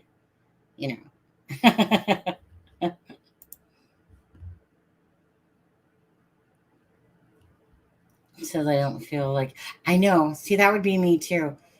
I've never liked to feel like I was a burden to anyone. And that's why typically I'll listen to other people's problems, but I typically would never share my issues. Again, Fibro, please understand that the person that you see on here sharing this information with you, yes, I'm an open person in a lot of ways, but most people would not know crap about my personal life. Because if I was, let's just say, which my husband wouldn't, but let's just say I was with my ex and he did something to me, pushed me around that day and whatever, I would come to my work and you guys would never know that was happening, So it's kind of like a little bit of me is proud of myself that I do share what I do, even though I still am a very open person by nature. But usually when it comes to feeling like a burden, the bottom line is this: I care about other people. So when people have a problem, and now it's a little bit harder when you have a mass online presence than versus the people that you're around at home and stuff like that, which is a lot less people. So when I genuinely care about a person, I genuinely care. And if I have the ability to just listen to them or help them or talk to them, I will do that. But the reason I don't is because I'm already thinking for you. I'm already thinking that people don't want to hear your problems, right? Because most people don't give a shit. And I know that. There's a lot of people that just don't give a shit. I know the people that give a shit that come to these lives. And I know the people that just come to the lives to come to the lives, right? And then there's the people that just kind of come see you, come to your channel just to watch if they're interested in a particular thing. I do not like to burden people with my problems. So, for instance, remember the not fundraiser, the donations for my brother-in-law. So, for me, that was like putting my own pride aside, because I really don't sit there and go, oh, hey, can you guys give money? Can you guys give money? I don't mind doing it for really good causes or things that I believe in, because I knew that this was a big burden on my brother-in-law, right? It's like, okay, put your pride aside. I know that there's channels out there that go, come on, pull out your wallets. Come on, donate now. And that's just their niche or how they do things and stuff like that. for me, it's kind of like I turn a shade of red, feel a little bit embarrassed because I don't like to burden people with my own problems. I don't like feeling so I want to make people understand that this is my job and I earn money off of YouTube. And at some point in life, it will gain more from ads and different things like that. I understand that. I'm very much have no problem, even though I don't normally would say this, but I have no problem sitting there now today saying that, yeah, money's been tight here. Obviously, I go from making $3,400 to under $1,000, not even like $700 pretty much, if I'm lucky, a month, right? And that's because, knowing that my husband, it puts pressure on him and stuff like that. So I have no problem talking about that. Does that mean I'm sitting there going, hey, dig into your pockets and give me something? I'm not asking anyone to feel sorry for me. I'm just trying to tell you exactly where I sit and be honest, because I don't ever want to be somebody's burden to them. So all my life, most people would never know about anything in my life, whether I was struggling or not. All my life, I never asked my mom or anybody. My twin sister did, my older sister did. I never asked my mom for money and stuff like that ever, no matter how bad I was struggling. I had a hard time even to get donations. I've gotten better with it when people do super chats and stuff like that. But for me, it's kind of like embarrassing. But yet I think, well, I go into people's chats and donate money, and I'm just doing it to support them. And I don't think nothing about it. But I've always had a hard time being a receiver, of stuff like that. So anyways, I don't even know what the point was anymore. Probably lost that about 5 minutes ago. But yeah, I just like to be truthful and always honest, as best as I can, in hopes that somebody watching, of any part of the live or anyone, that either they come in here for a reason or they come in here because, like Sharon and some other people you guys, that like the people that are in here right now, honestly, maybe one person shouldn't be here, but they are secretly hiding, because they just can't help but come over to It's a Crime and Shame. But the 20 of you, you're the guys that are like the true supporters of the channel, right? There's typically 20, 21 people that are literally physically true supporters. Besides Miss Dog Lover, if she was here, we'd get a few. If Deb was in here, we'd get a few, and stuff like that.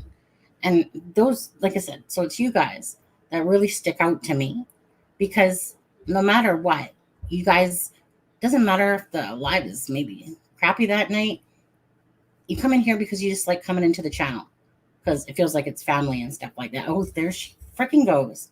Lose my shit. I swear to God, Lacey. Adam's cheating on you, okay? That's where Adam is. He's cheating on you, Lacey. I knew that was coming out.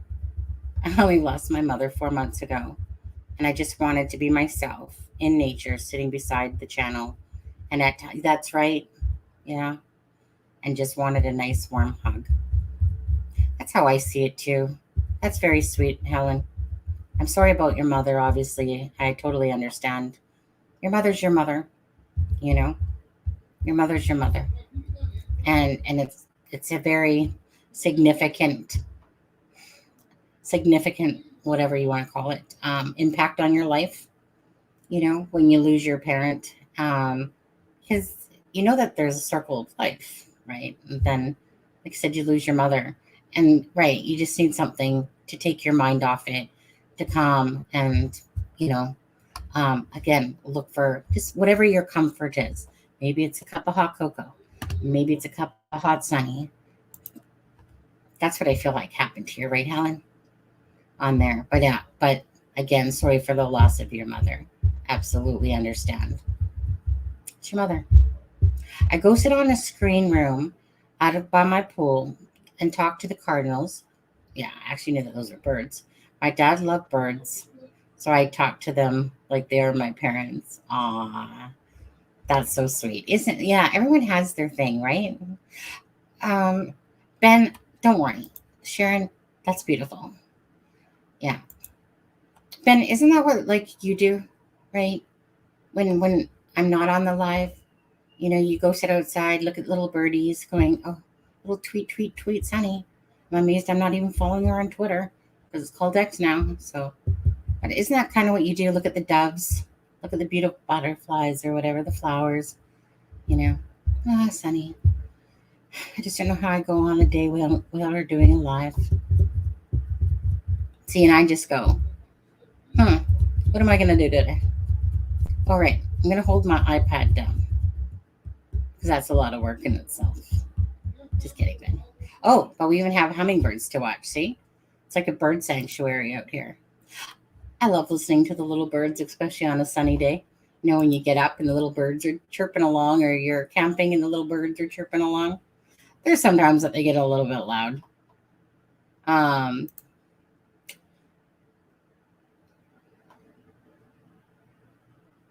Oh, it was Mother's Day. I lost my mom on Mother's. I think I meant to say day. Is that what that was supposed to mean, day?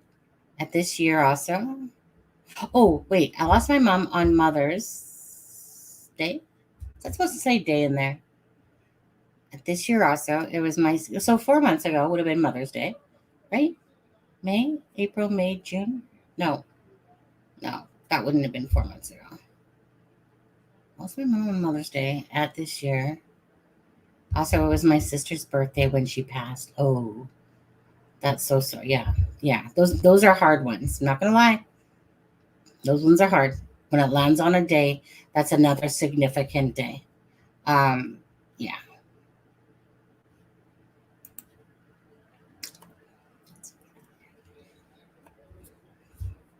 See, I don't need AI to write you a poem, Ben.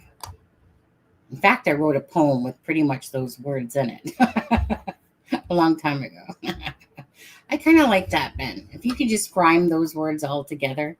Mist, sunny, I like waterfalls, rainbow, the morning mist, except for when I get pissed. I don't know. Just rhyme it, Ben. Rhyme it. You don't have waterfalls near me. I love waterfalls. Oh, it looks like this live is going south again. We'll get back into it in just a minute. I love waterfalls.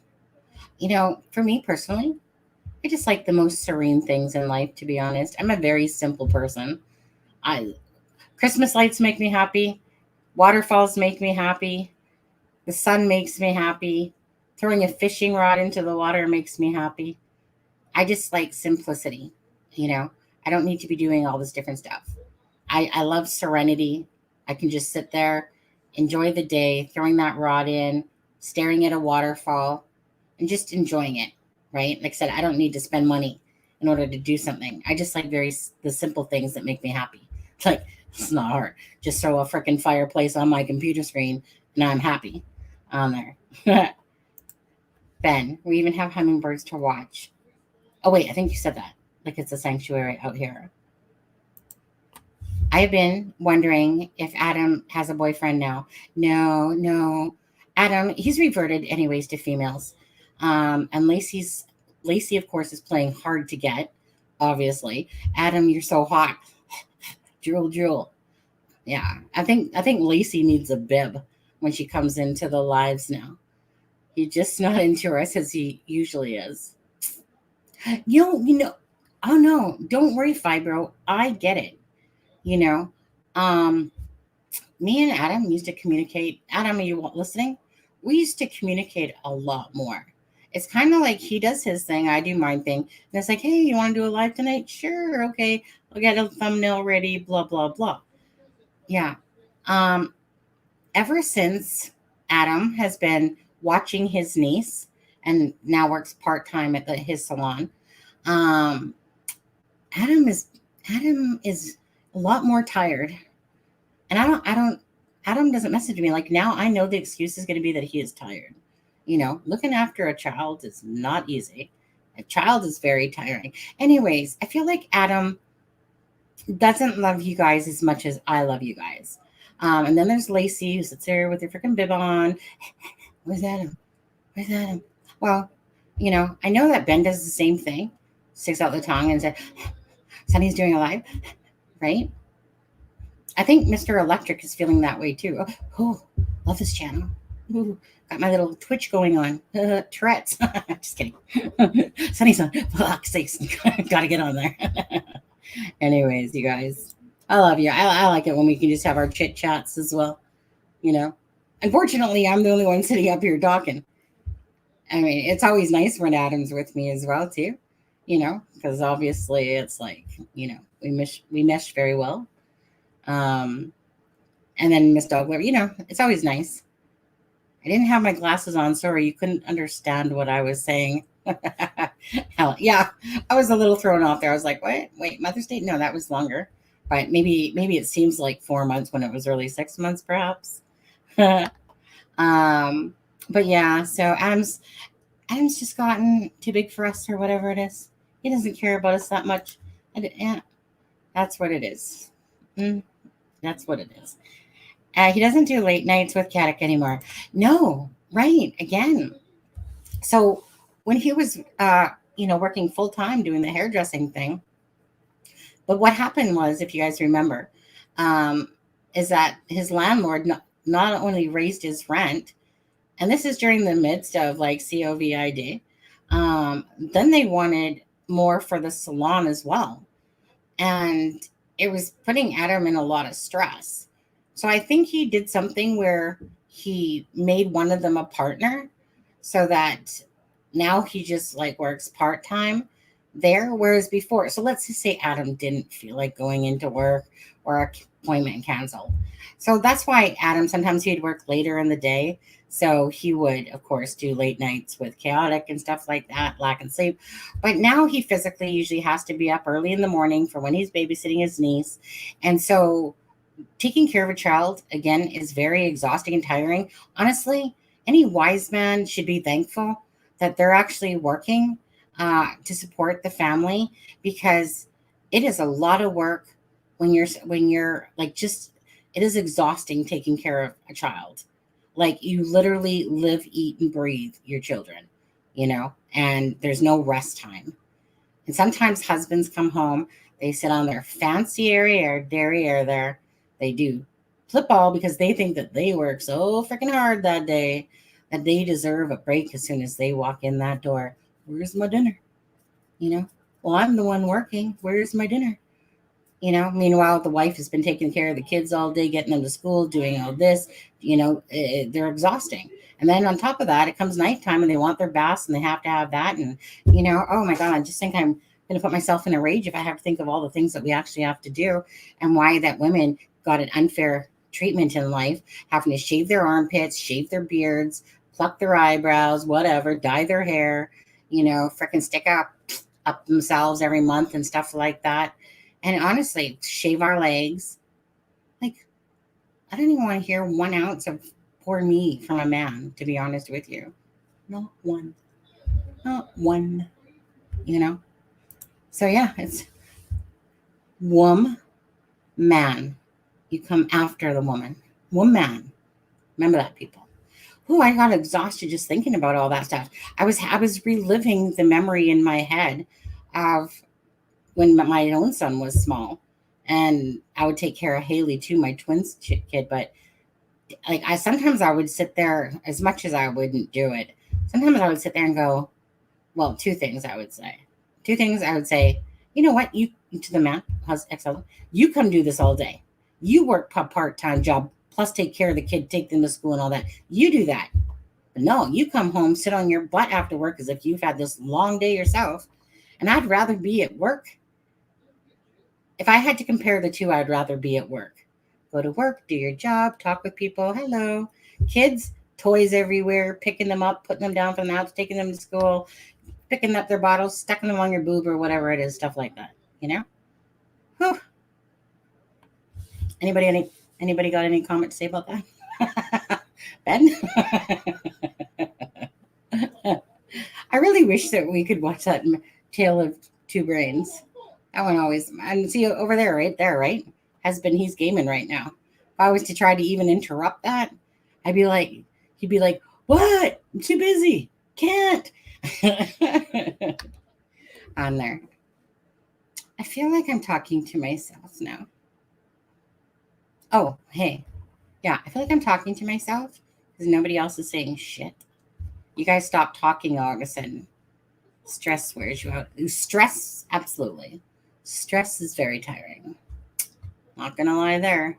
It's mentally exhausting. Boom, boom, boom, boom, boom. And this whole freaking last week here, week and a half, has been very stressful. Even today, as soon as I got off the live, my husband, I go over to him and I'm like, what you doing? And he's, because I couldn't see him.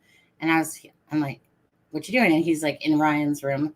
And I'm like, oh, what you guys doing? And he goes, well, they sent us over this long list from immigration. All the stuff that they want. They want a police check, record check, fingerprints. They want this, that, this, that, this, that, this. Really? Like the stupid B couldn't have told us that on Friday when we were there and gave us that checklist then, so that at least this week we could have they prepared for all that stuff that they were requesting. I just find that ridiculous. Oh, here's a 6,000. Well, it's not. It's 6,000. They literally just asked him again for $2,500 more today, and he's getting upset because it's draining his bank account that he saved for. Like he was literally doing well, saving up money. And now it's like all this saving that he did for all these months since he's been working, gone pretty much. Yeah. He probably has another, I think he has about maybe 2,000 left. Right. He's not going to be able to work for a couple months either. Right. Basically everything that he's done and saved for is completely gone. $6,000. Thank you very much. You know? So there's this whole list of stuff that they sent today. And it's like seriously, when we were sitting in your freaking office, you couldn't have given us a list? But then you're like, and we need all this done by Friday. Just stupid. I'm folding laundry listening. Hey, I was very proud. It's very rare that all the laundry is done in this household. It usually builds up before I tackle that shit. Tackled that shit finally. Sharon, 19 people fell asleep apparently while you're awake, so obviously, and Fibro's awake. Ben, I think he's half awake on there. Not too many, but you know what? Let's only yeah. Oh, Helen's awake apparently too. My hubby job. He sits down all day, then comes home saying, "I'm darn worn out." Helen, right? Then comes in and sits in the armchair watching TV. Mental exhaustion is the worst, they say. Oh, really, Helen? Because guess what? My husband says that physical exhaustion is the worst, and that my mental exhaustion is nothing compared to his physical exhaustion. So funny how that works, isn't it? I remember, just quickly, when I was with, I think it was with Dion. Dion was the one I was with from when I was 15 years old to 26. Yeah, little dick smacker. So he says, oh, hi, Necessary. You're awake? All right, then. Okay. We're all asleep here. He literally says, and this is when I was working in cosmetics, and all he did, Helen, was sit on a freaking lawnmower at a cemetery on a freaking lawnmower. He sat on the, it's not like he had to push the thing. Okay. He sat on the lawnmower because they're the graves that lie down flat in the graveyard, right? All you have to do is go over them with the thing. So he said something to me, and he would only work 6 months out of the year. And the other 6 months he'd collect EI because that job was seasonal. He's like, well, it beats you that someone that lifts lipstick tubes up all day. How insulting is that when you have to stoop to that level to sit there? Well, all you do is lift lipstick tubes all day. I don't know. Maybe I'm on my feet all day, not sitting on a freaking lawnmower all day, not only working half of the year and then babysitting your freaking, nephew. Something like that, right? Right. Uh-oh. Necessary Evil. He's active in the house. Oh, look at that. See? It's waking us all up. That's what's happening here. Ben was just ranting, actually, Necessary Evil. Trying to shut him up for like the last 20 minutes, but it didn't happen. So that's why we diverted into this personal talk. It was Ben. Ben that sends the links, that has a little wrenchy beside his name. That Ben. Okay, so I'm going to ask you this before we get off on the Rachel Morin case. So Rachel Morin, again, if you guys can at least go to the Hartford Police Department Facebook page, either grab them from there or go to the community page, grab the Rachel Morin. So again, remember it's $30,000 now, even though they'll say 10. But anyways, $30,000 now for anything. Of course, you know, the reward. I was harassing people on Discord and saw Sunny still streaming. Oh, is that what was going on? I feel like, you know who I feel like what's going on here is necessary evil must be Mr. Electric, right? Because that's what happens in his so-called, you know, boring Discord that he's claiming. You know, I'm probably sure if I truly had a Discord, I'd probably go like, because there's a lot of drama that goes along with Discords typically, I'd probably lose my shit and I'd probably like just ban myself anyway, you know, because I can't, like, I can handle humor, but I stay away from them on purpose because I know that if you get me in a Discord group and someone's being a bitch or an asshole, I'm going to get booted from that Discord group within that same day. Yeah. It's only 3 p.m. here, and that's why I'm still awake. Arthritis pain won't. Hey, right. Won't let me nap. Do you take ibuprofen arthritis, like Advil arthritis? Do you take that, or do you have certain arthritis pills that you take? Oh, no. Sharon, where'd you send that? I sent you on Facebook.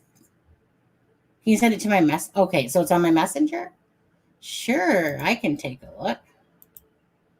Okay, we've got the active shooter. I'm not sure what's going on there. Wait, Sharon, I don't see it on. Oh, that one. The one that you sent me earlier? Is that the one you're talking about? Oh, Nancy Grace is there. Hold on. Nancy Grace investigates. Are you talking about that one that you sent me earlier? Oh, there must be a commercial. This is only 49 seconds. Is that the one you're speaking about? Yes? Okay. Okay. 1 sec. Wait. Okay. So who this is giving us an update? So 5 shot at Morgan State University, non-critical injuries. Oh, thank God. They are still sheltering in place, but cops say no more active shooter alert. What does that mean? Does that mean that they have the people, someone in custody? Look, they're still sheltering in place, but cops say no more active alert. Doesn't make sense to me. Unless somebody's in custody, where there's no need to worry. No, just be careful who you invite. Well, that's true. That's true. Yes, Tyson Draper posted it. Oh, okay. I think, okay, let me just stop and I'm just going to play that one. Oh, God, my skin looks so orange. I got to figure out my lighting here. I really do.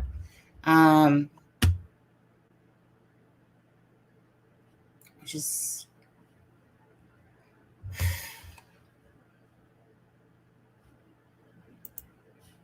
trying to find the freaking link that opened up. Oh, here it is. I think this is it. Yeah. Okay, that's it. So let me know if this share screen, Suzanne Morphew, this one, it's a 49-second clip that preserved enough to, right. Okay, so I think this is it here. Missing, I had this overwhelming feeling that it's Tyson.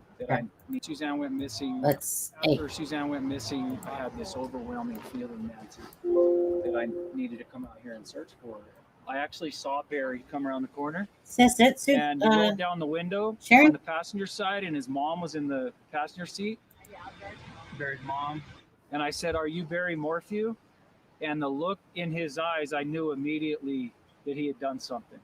Instead of what we think happened, he said, "Let me show you what happened," which I thought was an interesting statement. So let me show you what happened. Wait, this couldn't be it. And I do have a reward. The bike was found at the bottom of the hill by that tree where the peak is.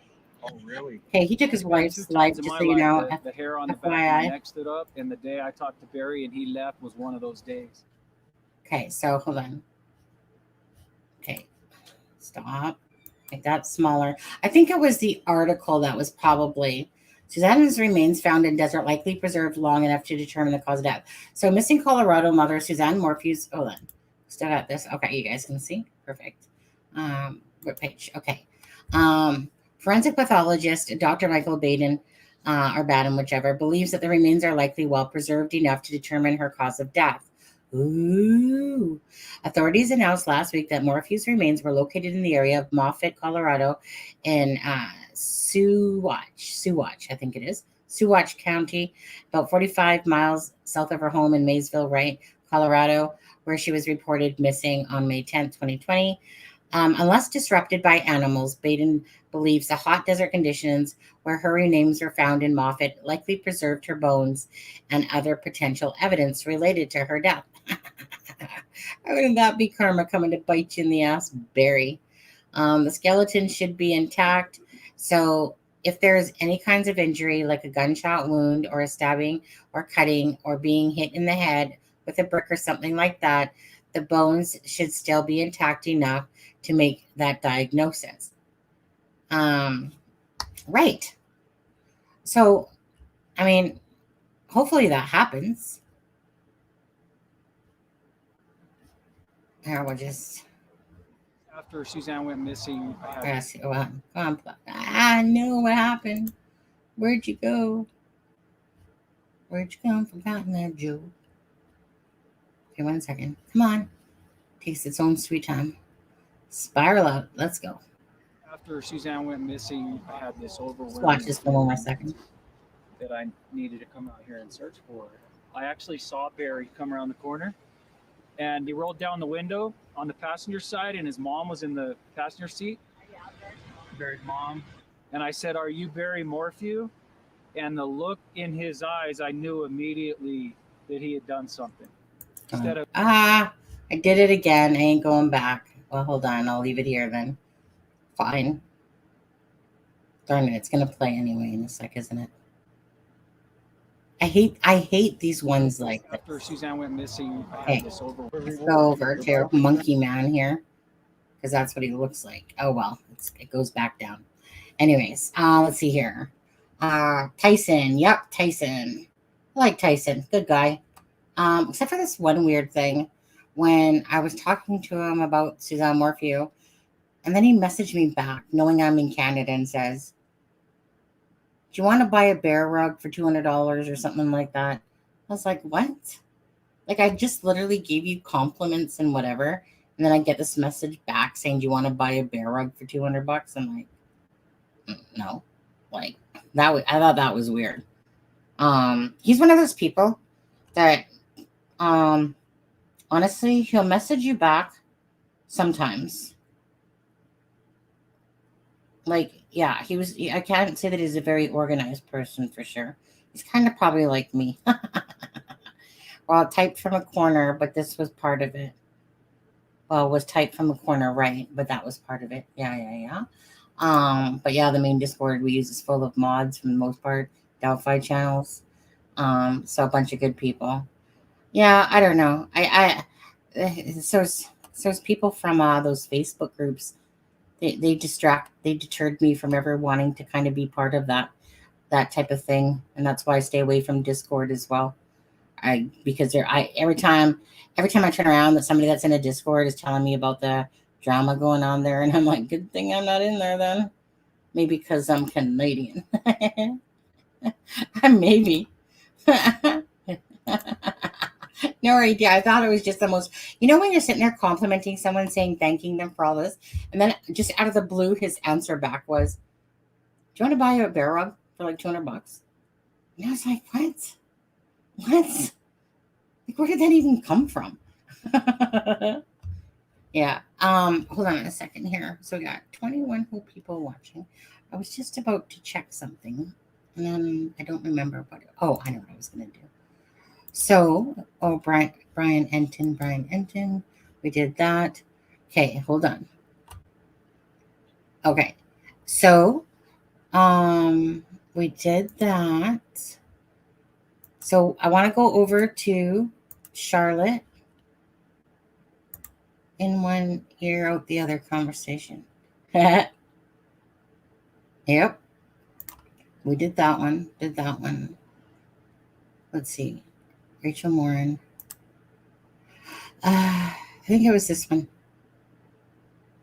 I think it was this one. What's this?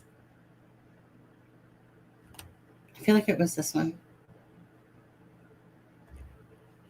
No, maybe not. Maybe. There was one that I had up here. I don't know if it's this one. Hold on. Give me a second. I got to close off the stuff that I had open. So that one can close. That one can close. Too many tabs, people. Oh, no. Is that it? Oh, okay. No. Okay. I got to find the one. So, no, I got to find the one where something about, something about the son of Craig Ross. Come on, where's my story on that one? That's not it. Darn it all, where are you? That's not it. Oh, hold on. No, that's definitely not it either. Is it this one? Aha, found it, finally. It's because all these tabs start looking alike after you got 20 open. Give me a sec, guys. Okay. And I'm going to see Nancy Grace again. Of course, you guys have to watch this commercial ad, apparently. Okay, 1 second. We'll go to it. Nope, that's not it. Wait, yes, it is. This is it. You guys got to bear with me as this commercial plays out.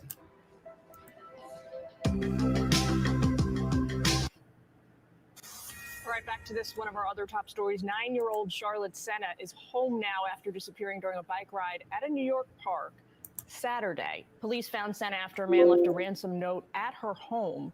Investigators then traced the fingerprints back to the suspect's RV, where Sena herself was found stashed inside a cupboard. So let's bring in host of Crime Stories on Fox Nation, Nancy Grace. Nancy, take a look at this. This is a full screen picture we got now of this massive search party that was underway, spread out across 47 square miles. It's notable because undoubtedly getting that many people involved can be helpful in an investigation like this. What do you think now of questions about a potential connection between the family and this suspect? What we are hearing is that there is no connection between the suspect and Charlotte Senna's family. This guy, Craig Ross Jr., age 46, was found in a camper parked in his mother's backyard. Now, this is what we know. We know that the home, property records reveal a home in his name is just 0.8 of a mile from the Sena family home. We know that the camper where Charlotte was found with him in the camper is about 13 miles away from the Sena home. It's all about 19 miles from the state park, Monroe State Park. What does that tell me? That tells me he had been stalking the family home. It's not just a coincidence that this house, 1/8 of a mile from the Sena family home in his name, and he happens to get this little girl. He had been watching her. We also have got an unconfirmed report that Charlotte may have thought she recognized him or had seen him in the neighborhood before, not to know him. Like you see the same checkout guy at the grocery store every time you go, you know him to see him, but you don't know him. This is telling me he had been watching her and or her family. And then out of the blue, You want me to believe he just happened to get this little girl out of all the other children? No, he was watching her, and he was watching her like a jackal. Remember, she had been driving her bike with her other little friends, her family right there, cooking dinner, grilling out at the campsite. He waited until she took that one loop by herself, about a third of a mile on her bike. Then he grabbed her. We knew that she had been taken in a vehicle because the dogs didn't find her in the woods. Chills the bones, truly. Nancy, so Charlotte presumably herself now becomes the key, right? Or am I wrong, to investigators as they move forward and then eventually prosecutors? Well, absolutely. You could make this case at trial without her testimony because the cops had a dynamic entry. They probably went in with some flashbangs, which is like fireworks, very bright, to throw the defendant off so he can't reach for a weapon if he's got one.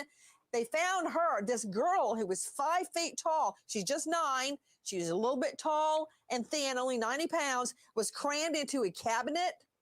So they can make the case without her. Okay, because they see her there, but they're going to need her testimony.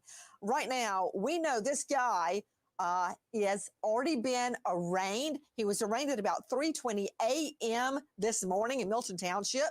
He has a preliminary hearing Friday, October 6th, and another court hearing later in the month. But he has already been arraigned on kidnapping 1. That penalty, 15 to life. And there may be more charges to follow. I only hope there are. All right, Nancy.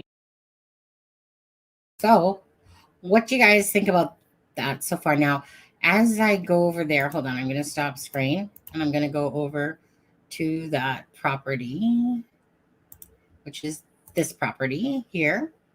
Okay, so this is the home right here of his mom, and that he was at, and this is the trailer. Okay, that's close as Google will go for there. So that's the camper.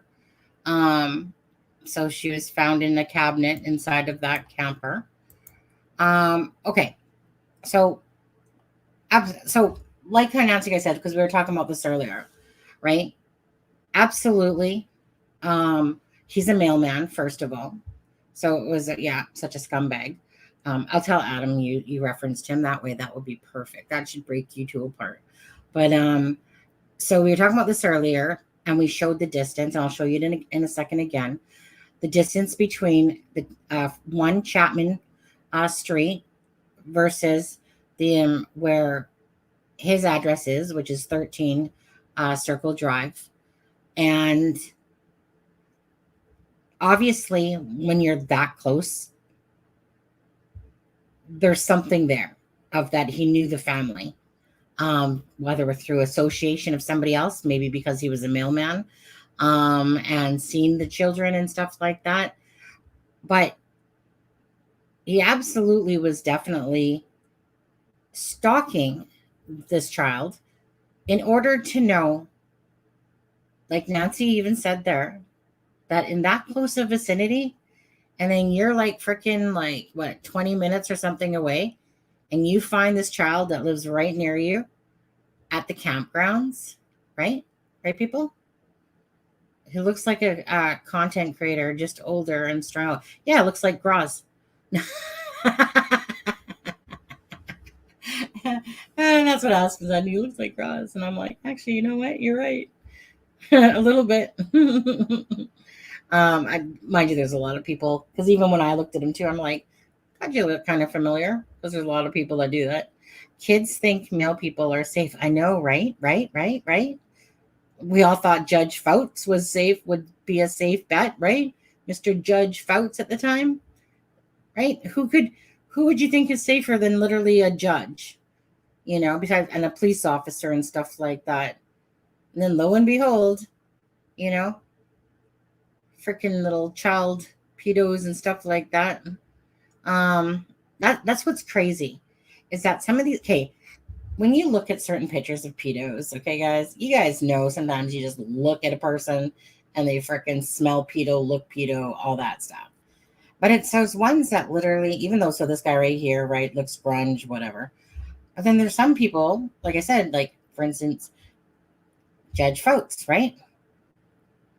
Basically preened that 11-year-old, got into a relationship with her later on, and sick, that he's sick and twisted. Okay.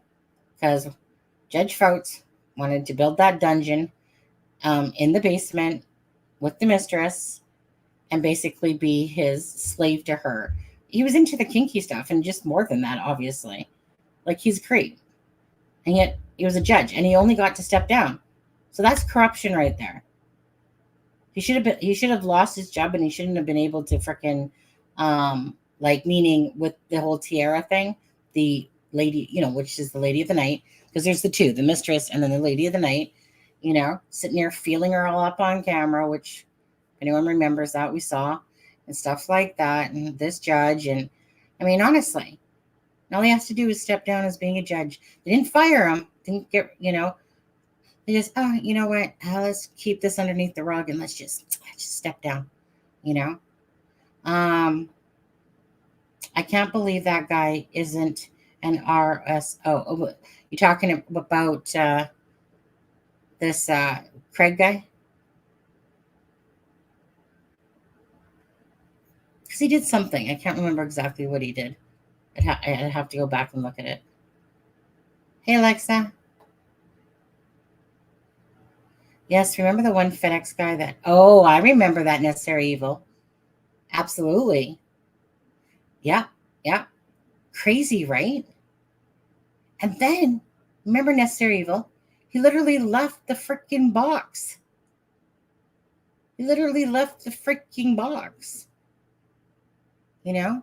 And just took her down the road, basically. Took her life. Unbelievable what people do. Okay, so with this child, Charlotte, like I said, she's obviously at that campground in Lupe, Site 18. And again, okay, let me go back. So this is the mother's home. So let me go back to stop screen first, or share screen. And let me go back to... Is it this one? No, I don't want that one. I want this one. Oh, no. Okay. I'll go back to this one. So this is the 213 house. Okay, and get a load of that. Sorry. This is a 13, right? Why does 13 seem to follow us wherever we go? Huh? Everything. Why does the 13, including Adam's birthday, July 13th? But why does 13 happen, right? With so many cases. It's really uncanny how many times I see this number 13. Anyways, so this house right here is the one that he owned. And let me just take you to, oh, wait, I know what I got to do. My bad. I need to go to Google Earth. Hold on. Stop. Let's go to Google Earth. 1 second. Okay, so we will go here. And can you guys see that okay? Okay, so this is the home. This is the girl's home and the family's home. Let me just take you down the street a little bit. Think I should stop? I think I should break the law right now. Whatever. Okay, so there you go. Nice home, a lot of windows. Can I just say this? There was a book I read as a kid, and it always stuck in my mind, and it was The House with 99 Windows. But on the inside of the house, you could only count 90. No, hold on. So on the outside, you could count 99, but on the inside, 98. Anyways, it was this mystery book. And now when I look at this house, I can't help but think of that book, because look how many darn windows that this has. Now, if I go back up, exit. Yeah. Okay. Come on, Google Earth. Catch up with me. Let's do this. Come on, Google Earth. Okay. Just a little bit more north, right? Circle Drive. And this is the home. Okay, come on. Come on, Google Earth. There we go. I need to bring you up. Oh, it wants to keep going down. Oh, well, whatever. There we go. There we go. That's better. Hold on. Let's take off. Let's take off roads for a minute. Okay, borders and labels too. Maybe not. Places. 3D buildings. No, I'm just playing. Anyways, you guys can see this okay, right? So, Chapman, right? 0.8 miles.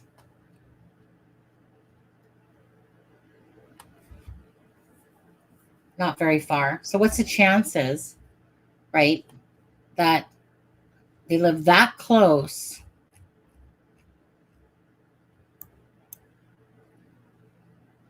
I'm not sure on this map. Corinth. Hey, they lived in Corinth as well. Huh? You know, so what's the chances that they're going to live that close and they're going to be like freaking whatever it is, 20 minutes away at that campground? And that just so happened that somebody just in the same freaking neighborhood, basically. Now, hold on. So drive time. So 2 minutes. Yeah, just like JLR said. Takes 2 minutes to get there. You know, we know that there was some little church right here as well. Over there. A spiritual type of church. And I'm sure Mr. Mailman. Like, right, it was like a Target. So, what do you think, Alexa? What do you think, Alexa? How I dislike it. Alexa, stop being cheap and pay for premium. Stop it. You got enough money over there. Get your premium. Okay? Can we add another safe day at Alexa? Can we add another safe day? I'm not even sure what that means, to be honest.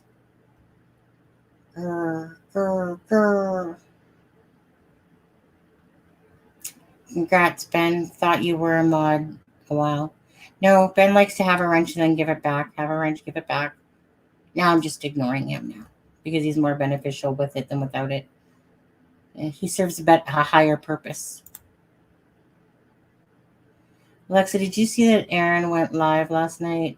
I was meant to ask you if you were still in contact with him. Is that... Who's Aaron again? I don't remember what channel that is anymore.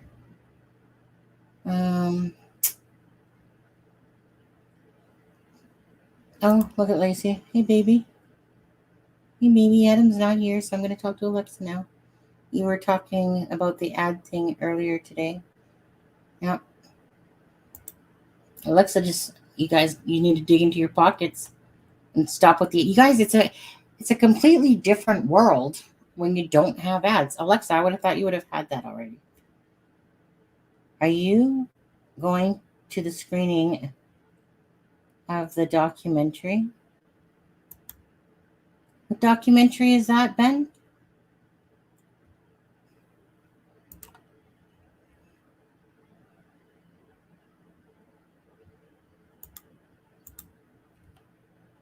Yeah, see? Right, Evil? Oh, that was it, Aaron Mull. I don't watch the guy, so I literally have maybe watched him once or twice. And that's about it. Only because I think I remember that. Because I was in the live and Alexa was in the live.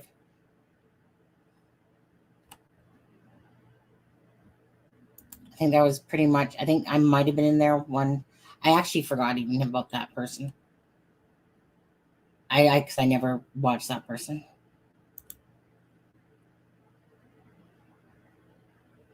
Yeah, upgrade it. Yeah. Who in chat has YouTube Premium? One if you have YouTube Premium. Just put 1 if you have YouTube Premium. The rest of y'all don't count because it only counts if you have YouTube Premium. I'm picky about my content creators too. Too much drama often. Yeah, I really don't pay attention to too much of the content creators. Too much drama and stuff going on. And I just can't be asked. I just try to do my own thing. You know, sometimes I'm vocal about a couple creators here and there, but, you know, I just don't like people taking advantage. Lacey, lies. Lies. Oh, Mustang. Shut up, Mustang. 1, 2. 1. 1, 2. Yeah. All I know is that it's a whole feel-good thing. And of course, YouTube Premium keeps upping. Everyone keeps upping their prices all the time. It's ridiculous. But anyway, I think it's about $17.99 if you want to get YouTube Premium a month. Yeah. Yeah. I'm not that one is like having a microwave or a cell phone. You ain't gonna. I don't like freaking commercials. So when I was deleting a bunch of different things because I was looking at the amount of money I was putting out for all these things, right? I got like oh frick. StreamYard, first of all. That's $50. Because I'm Canadian, right? So I get charged American money. So obviously it's more than your American money there. Canva. And I have a few smaller little programs. I would say at this point, maybe $100 comes out a month now. I'm probably lying. It's probably more still. I just maybe don't pay attention to it. Oh, wait. So, right. YouTube Premium is another one. See? Whereas before it was like Intellius. There's a couple things, add-ons. It was Wondershare, and then Wondershare add-ons, you know, and stuff like that. And it was just getting way too much. Every time you turn around, all these little things that you need to do, right? One of two of my favorite things for me personally is Wondershare mixed with Canva. I like combining the two.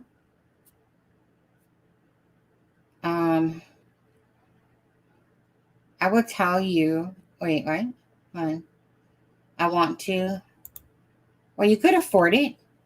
You just gotta stop donating to me when you buy the coffees. Then you can afford it. I will tell you this. I couldn't watch Adam's lives without you. True that. I get it. Thank you for the comeback, Lacey. That's perfect. There's a lot of ads on a channel. I'll use an ad blocking browser. But channels like here, I don't get many. So I just watch them. Yeah. I guess it feels like how you feel about ads. I'm going to cough 1 second.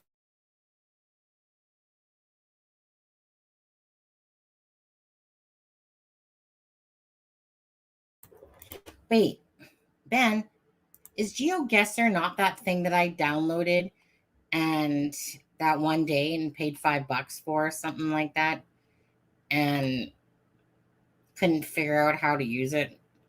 I didn't put a big solid effort into it either, not gonna lie. You know what, Ben? I think maybe we'll start playing Scriblio here more often and we'll have a game night again. Yeah, I like Scriblio. Be cool and have Alexa profile me. To have Alexa profile me and Alexa duking it out in the mental mud. Sounds great. Well, you're going to have to sweet talk Alexa on that one. She barely has time for me there, Mr. Electric. I figure I'll get rid of premium when I stop checking in on YouTube almost daily. That's somewhere between hell and no. And the one day I fell asleep early. Geez, I thought Streamlab was free. No, Streamlab's not free. Well, oh yeah, thank you for reminding me that I have Streamlabs as well. Yeah. Well, I mean, there are versions of free, but you know how it is. You can only do so much, and then you have to get free. Are you talking about StreamYard? Did I say Streamlab or StreamYard? because I have both. I have StreamYard, which is not free. Well, hold on. StreamYard is free. It's good for someone just starting out for sure. But if a channel grows, then you definitely want, the next paid one. But you can use StreamYard for free, and then you have to have StreamYard up in the corner because they have to have their advertisement up there. You can only have like one seat, and the free version isn't bad for one person just doing their channel. It's perfect for that person. Alexa, I missed it too. I was here with Sunny. Wait, what'd you guys miss? Don't pee. I'll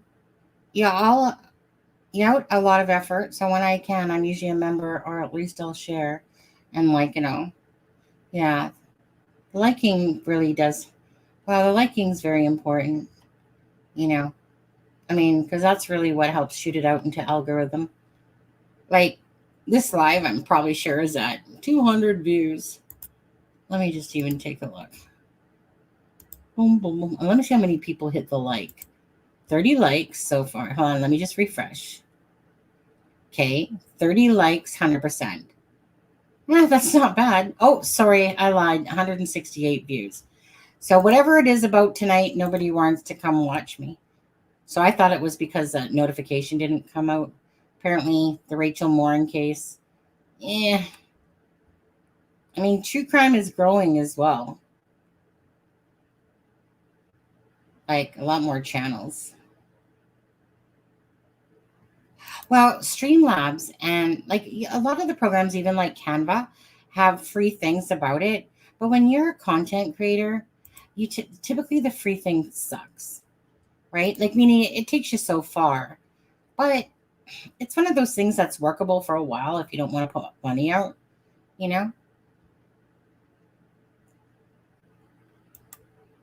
But you know how it is. They sit there and tease you with all these good things that you can do when you pay for it. Well, there's a ton of cases here in Florida. That most people don't even know about and are unsolved. My cousin's one are for the longest time. And I would push the case on channels and podcasts. On my cousin's case, for the longest time, I would push the case on channels and podcasts. I get it. So, Necessary Evil, have you had a channel? Have you ever had a channel?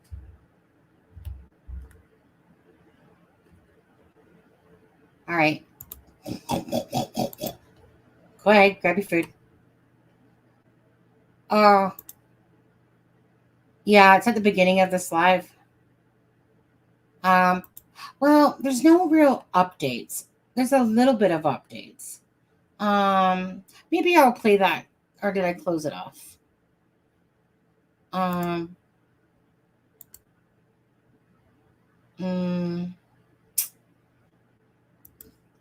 no, I still have it here.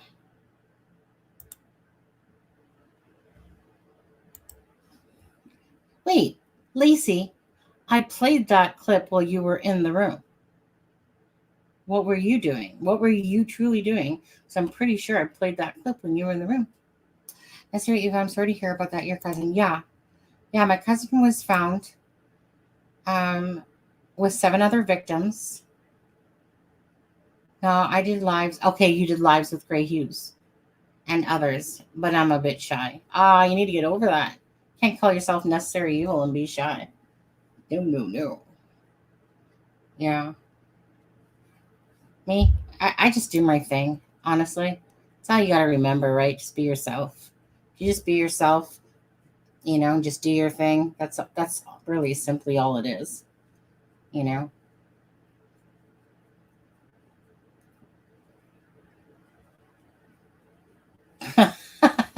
Chew that. I was probably driving. Anyways, Necessarily Evil. So, tell me, so I'm sorry about your cousin. What year was that in? And has it been solved now?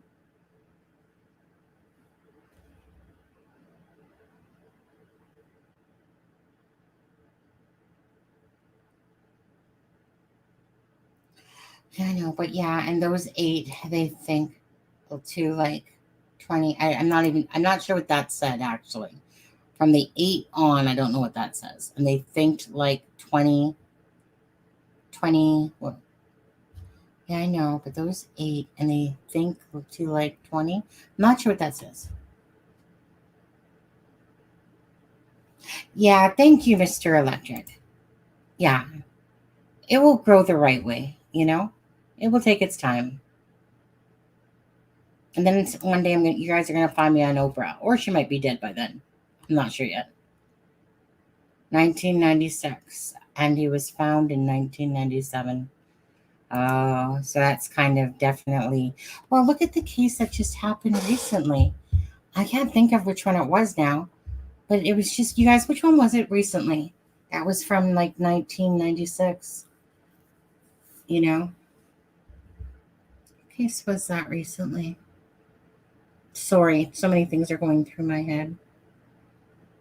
So, in saying that, Necessary Evil, you said that you went on shows and lives, Gray Hughes and whoever talking about it.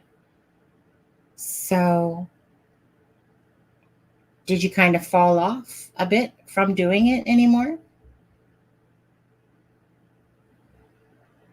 Thanks, Lacey. I'm just going to put that up there. His name is John Blevins.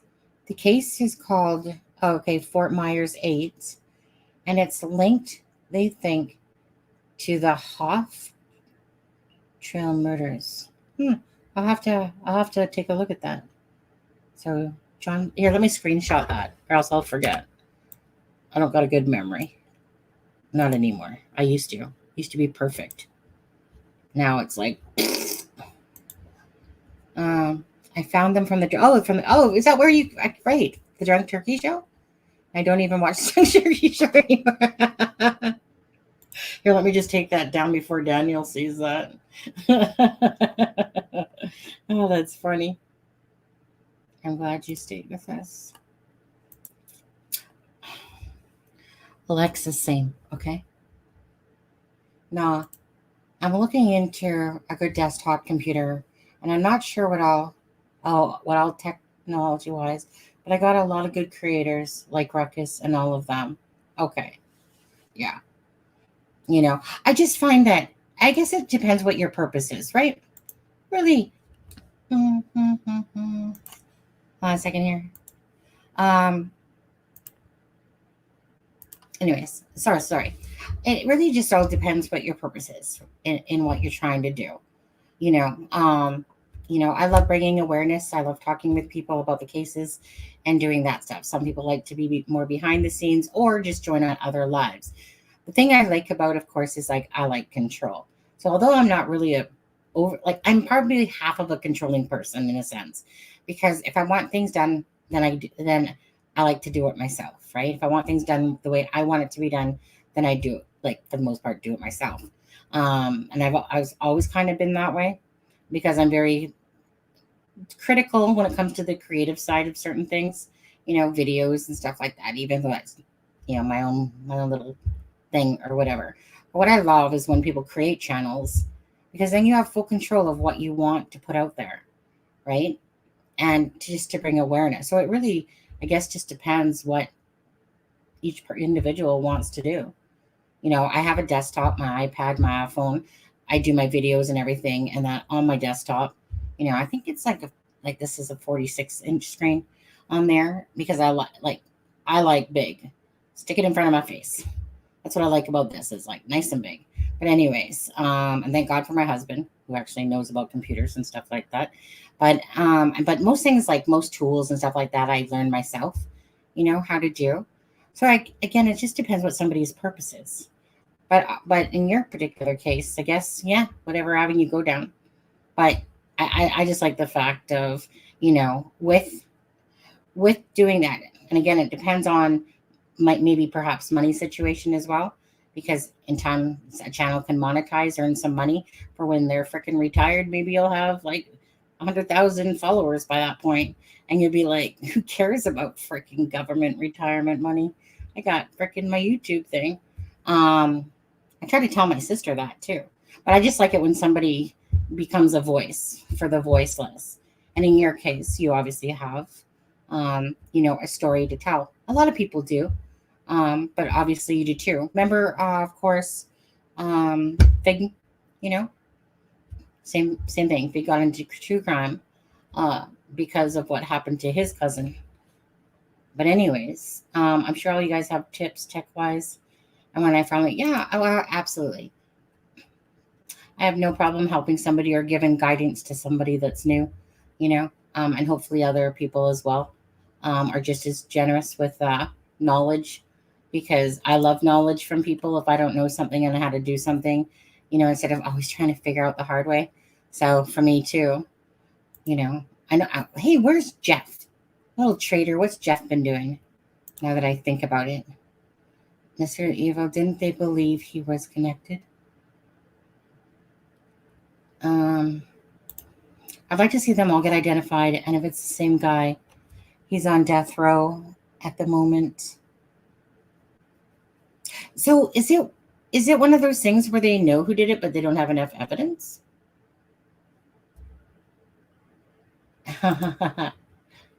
If Daniel is watching, I would give him feedback about his channel, but he has like 600 people watching his lives. I know you can't really get your voice in there, besides obviously unless you email. Yes, ma'am, Alexa. But my own testimony kind of screws that, because Conahan was already arrested. Oh. Juanita, okay. Oh, okay. Yeah. It doesn't really overly take a lot. I mean, I guess it depends what y'all need, but yeah.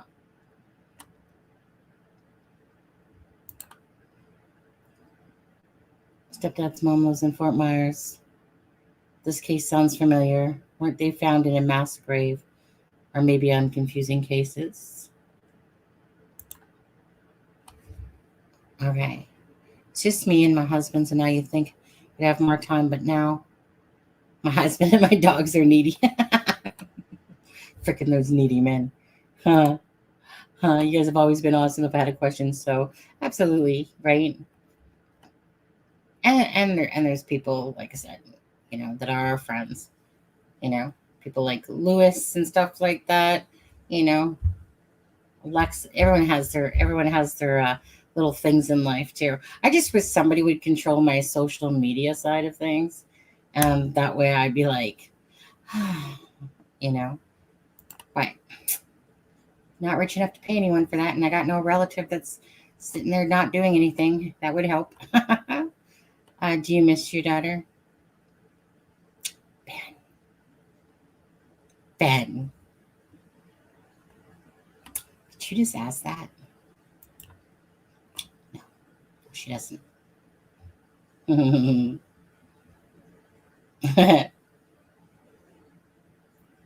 Remember, Ben, about that reporter that said, so you think that they were murdered? Okay, great. I'm trying to keep up now with your guys' messages. Mr. Evil, that's an interesting signature. Wait. Oh, okay, I missed that one. They weren't buried, but Conahan usually tied them to trees. What do you think, Mr. Evil? Think at some point that you'll have justice for that case? Because those ones have been solved.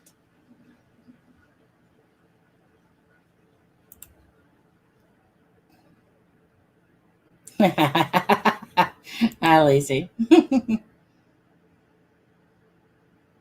I bugged the police, but other than questioning me as I saw John that day, the most I hear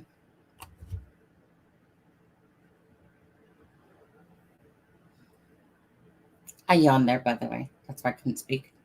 Is that once they are all identified, they would work the ideas 4 of the 8. Oh, really?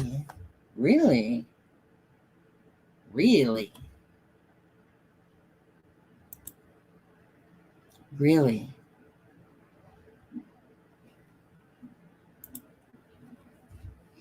He went into S&M and would offer down and out men a few $100.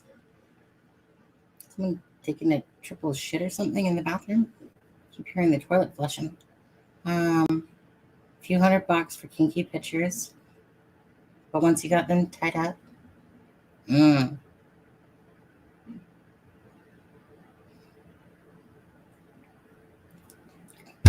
still trying. Sorry, yawning's contagious.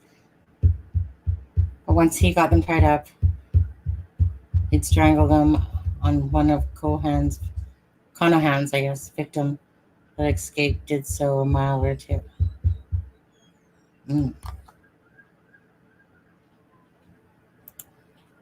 Ben, Lewis couldn't keep his word if his life depended on it anymore. Lewis, if you're watching this, you can't keep your word if your life depended on it anymore. I've asked Lewis multiple times if he wanted to come on do a live on Delphi. Because he used to always before. I tell Lewis, you want to come on live? I'll just check. Let me see. I'll give you an answer in an hour or two. Guess who doesn't hear from Lewis? We just literally had this conversation the other day, didn't we, Lewis? I asked him if he wanted to do a Delphi live.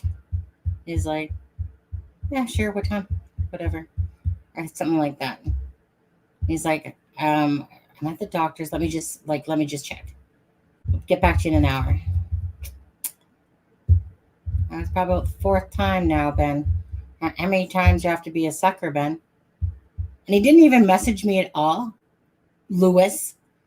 He didn't even message me at all just to apologize and say, hey, sorry I didn't get back to you. Nope. I don't know what happened to Lewis. He fell off the truck. So let me put it this way, Ben. Maybe. It's just that you know what, like Lewis is a good guy, but courtesy says that do it to me once, twice, 3 times, 4 times. Come on now.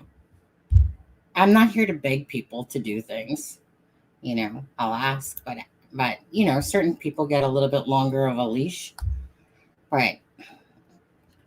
Lewis keeps standing me up, and what am I to do? Right? What am I to do? Just not here. Discord would work. There are things that you can talk to me about on a few fronts. Just not here. Discord would work. Really trying to get me on that Discord thing, eh? Aren't you? I actually forget to even look at that Discord thing. Ben, I cleared. We'll see. Oh, we still need to set a time for you, don't we? Ben, I cleaned her car. Oh, tomorrow should be Suzanne Morphew, and I'll just confirm with Tisha again that she's going to be on. I hope she remembers, because tomorrow should be Suzanne Morphew with Tisha, Suzanne Morphew's friend. And I remember, like, I had talked to her in Messenger back in the Suzanne Morphew days. So I asked her if she wanted to join. So I'm just I'll make sure. It's too late now. I'll send her a message in the morning to remind her. So hopefully that's still good to go. Actually, I kind of need to get off here in a minute. Just because my husband, I know, is going to want to go to bed. At least they were in the trunk. Yeah, I was going to say necessary evil, right? With the genealogy, to help identifying victims, like I said, so, police and that are using this now because it's a great way. Look at Koberger, right? Oh, look at that. There's your dad's DNA that matched the DNA that we found from that partial print. Oh, look at that. You're the one that owns the Elantra. Oh, look at that. Okay, that guy is so guilty, it's sickening. But anyways, exactly. And that's the thing with this case here with Rachel Morin. right? This should be in the genealogy here right now, you would think, so that they could trace, hopefully get a hit and a match on somebody in that whole thing. Pretty soon nobody's going to be able to do shit. You're going to do no murders, no nothing, because there's going to be so much technology. You can't even walk without being surveillanced, and stuff like that. You know what I mean? So as technology grows, you would think that there would be less crimes, right? Doorbell cams, cameras everywhere, phones, your cellular data, all your GPS data on your vehicles, right? People just stop committing crimes, make the world a better place. Thing there. Yeah. Okay. Just gonna read the last few more of these comments, guys, and then I gotta go. Yeah, there's a few episodes of True Crime on Court TV that's focused on the hog trails.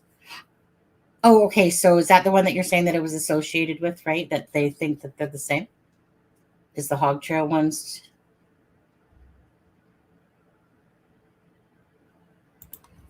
Sunny, just about your hardware and maybe the stream itself. Oh, I see.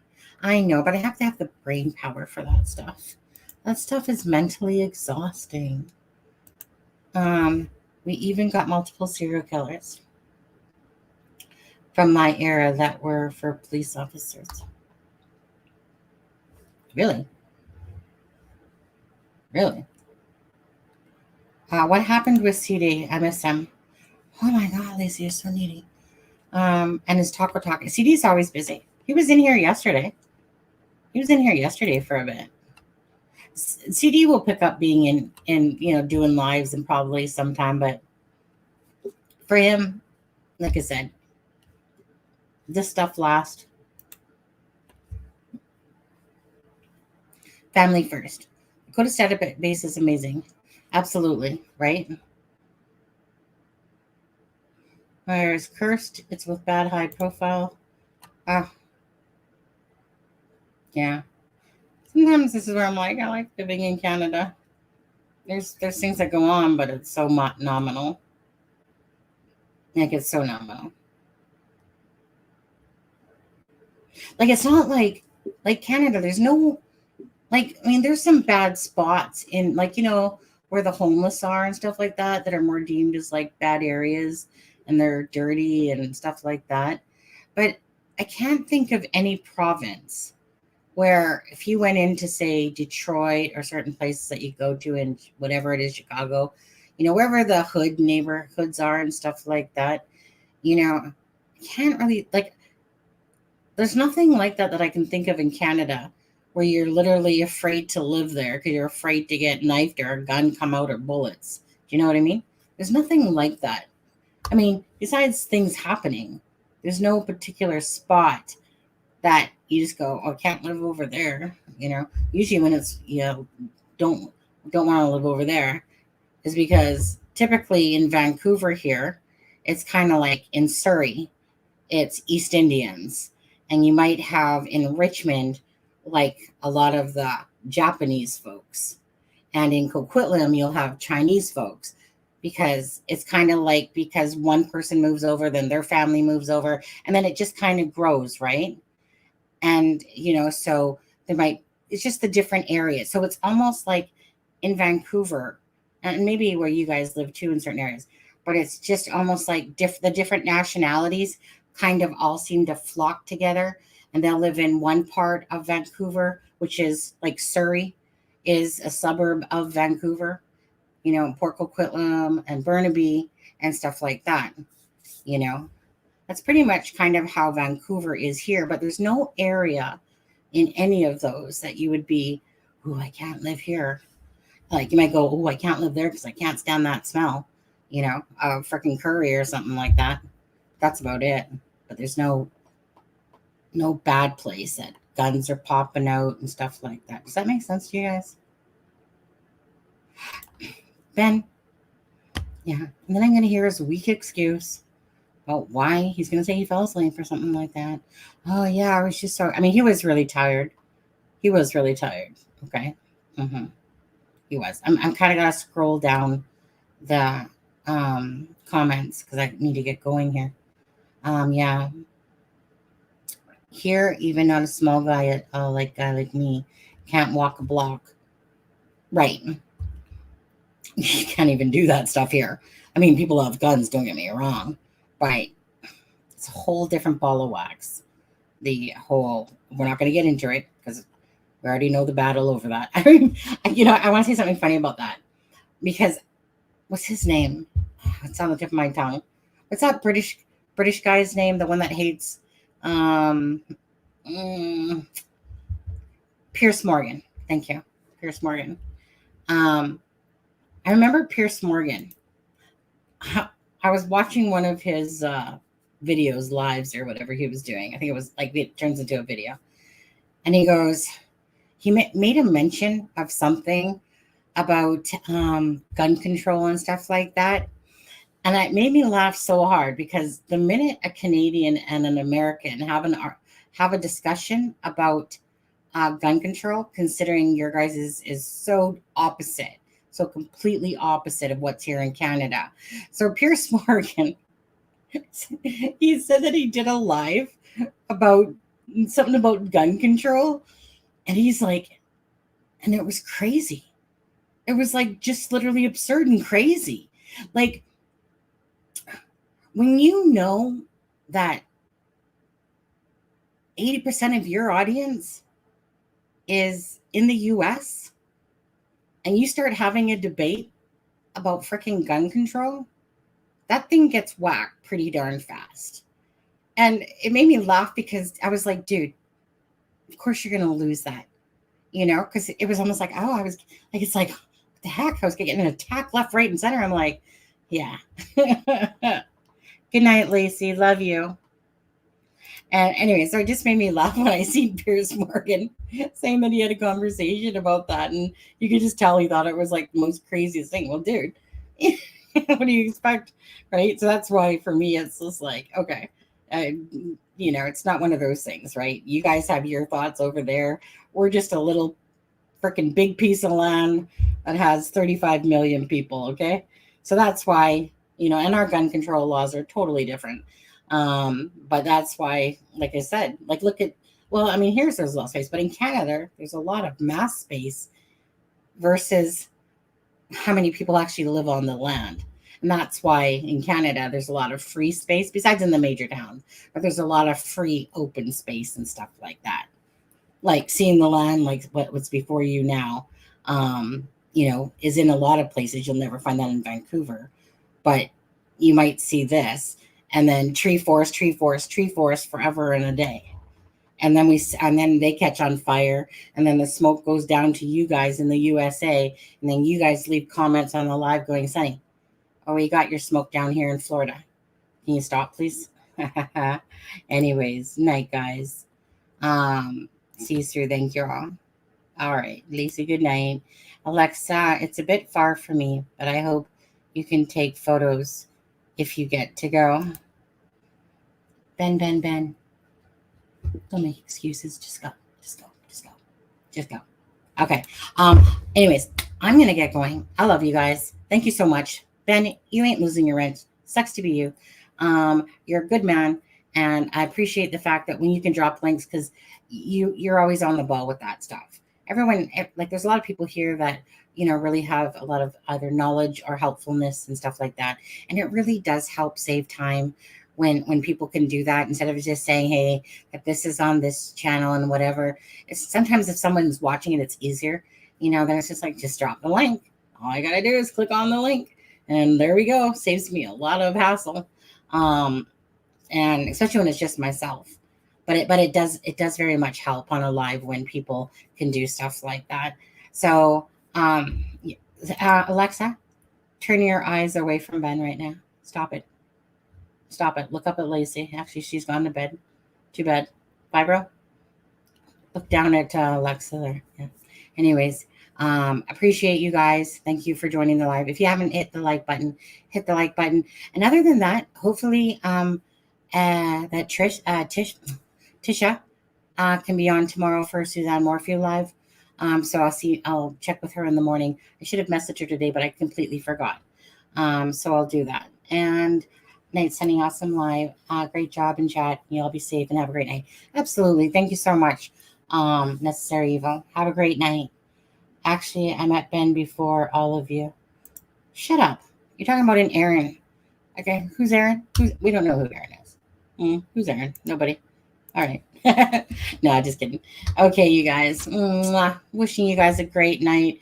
And Sharon Parker and whoever else, if you're not feeling well, please feel better. And so, because that was Helen and her arthritis.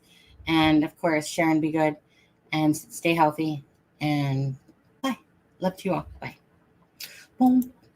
Boom, boom, boom, boom, boom, boom. This is Sunny Justice and Aspen Connor from It's a Crime and Shame, wishing you all a good night.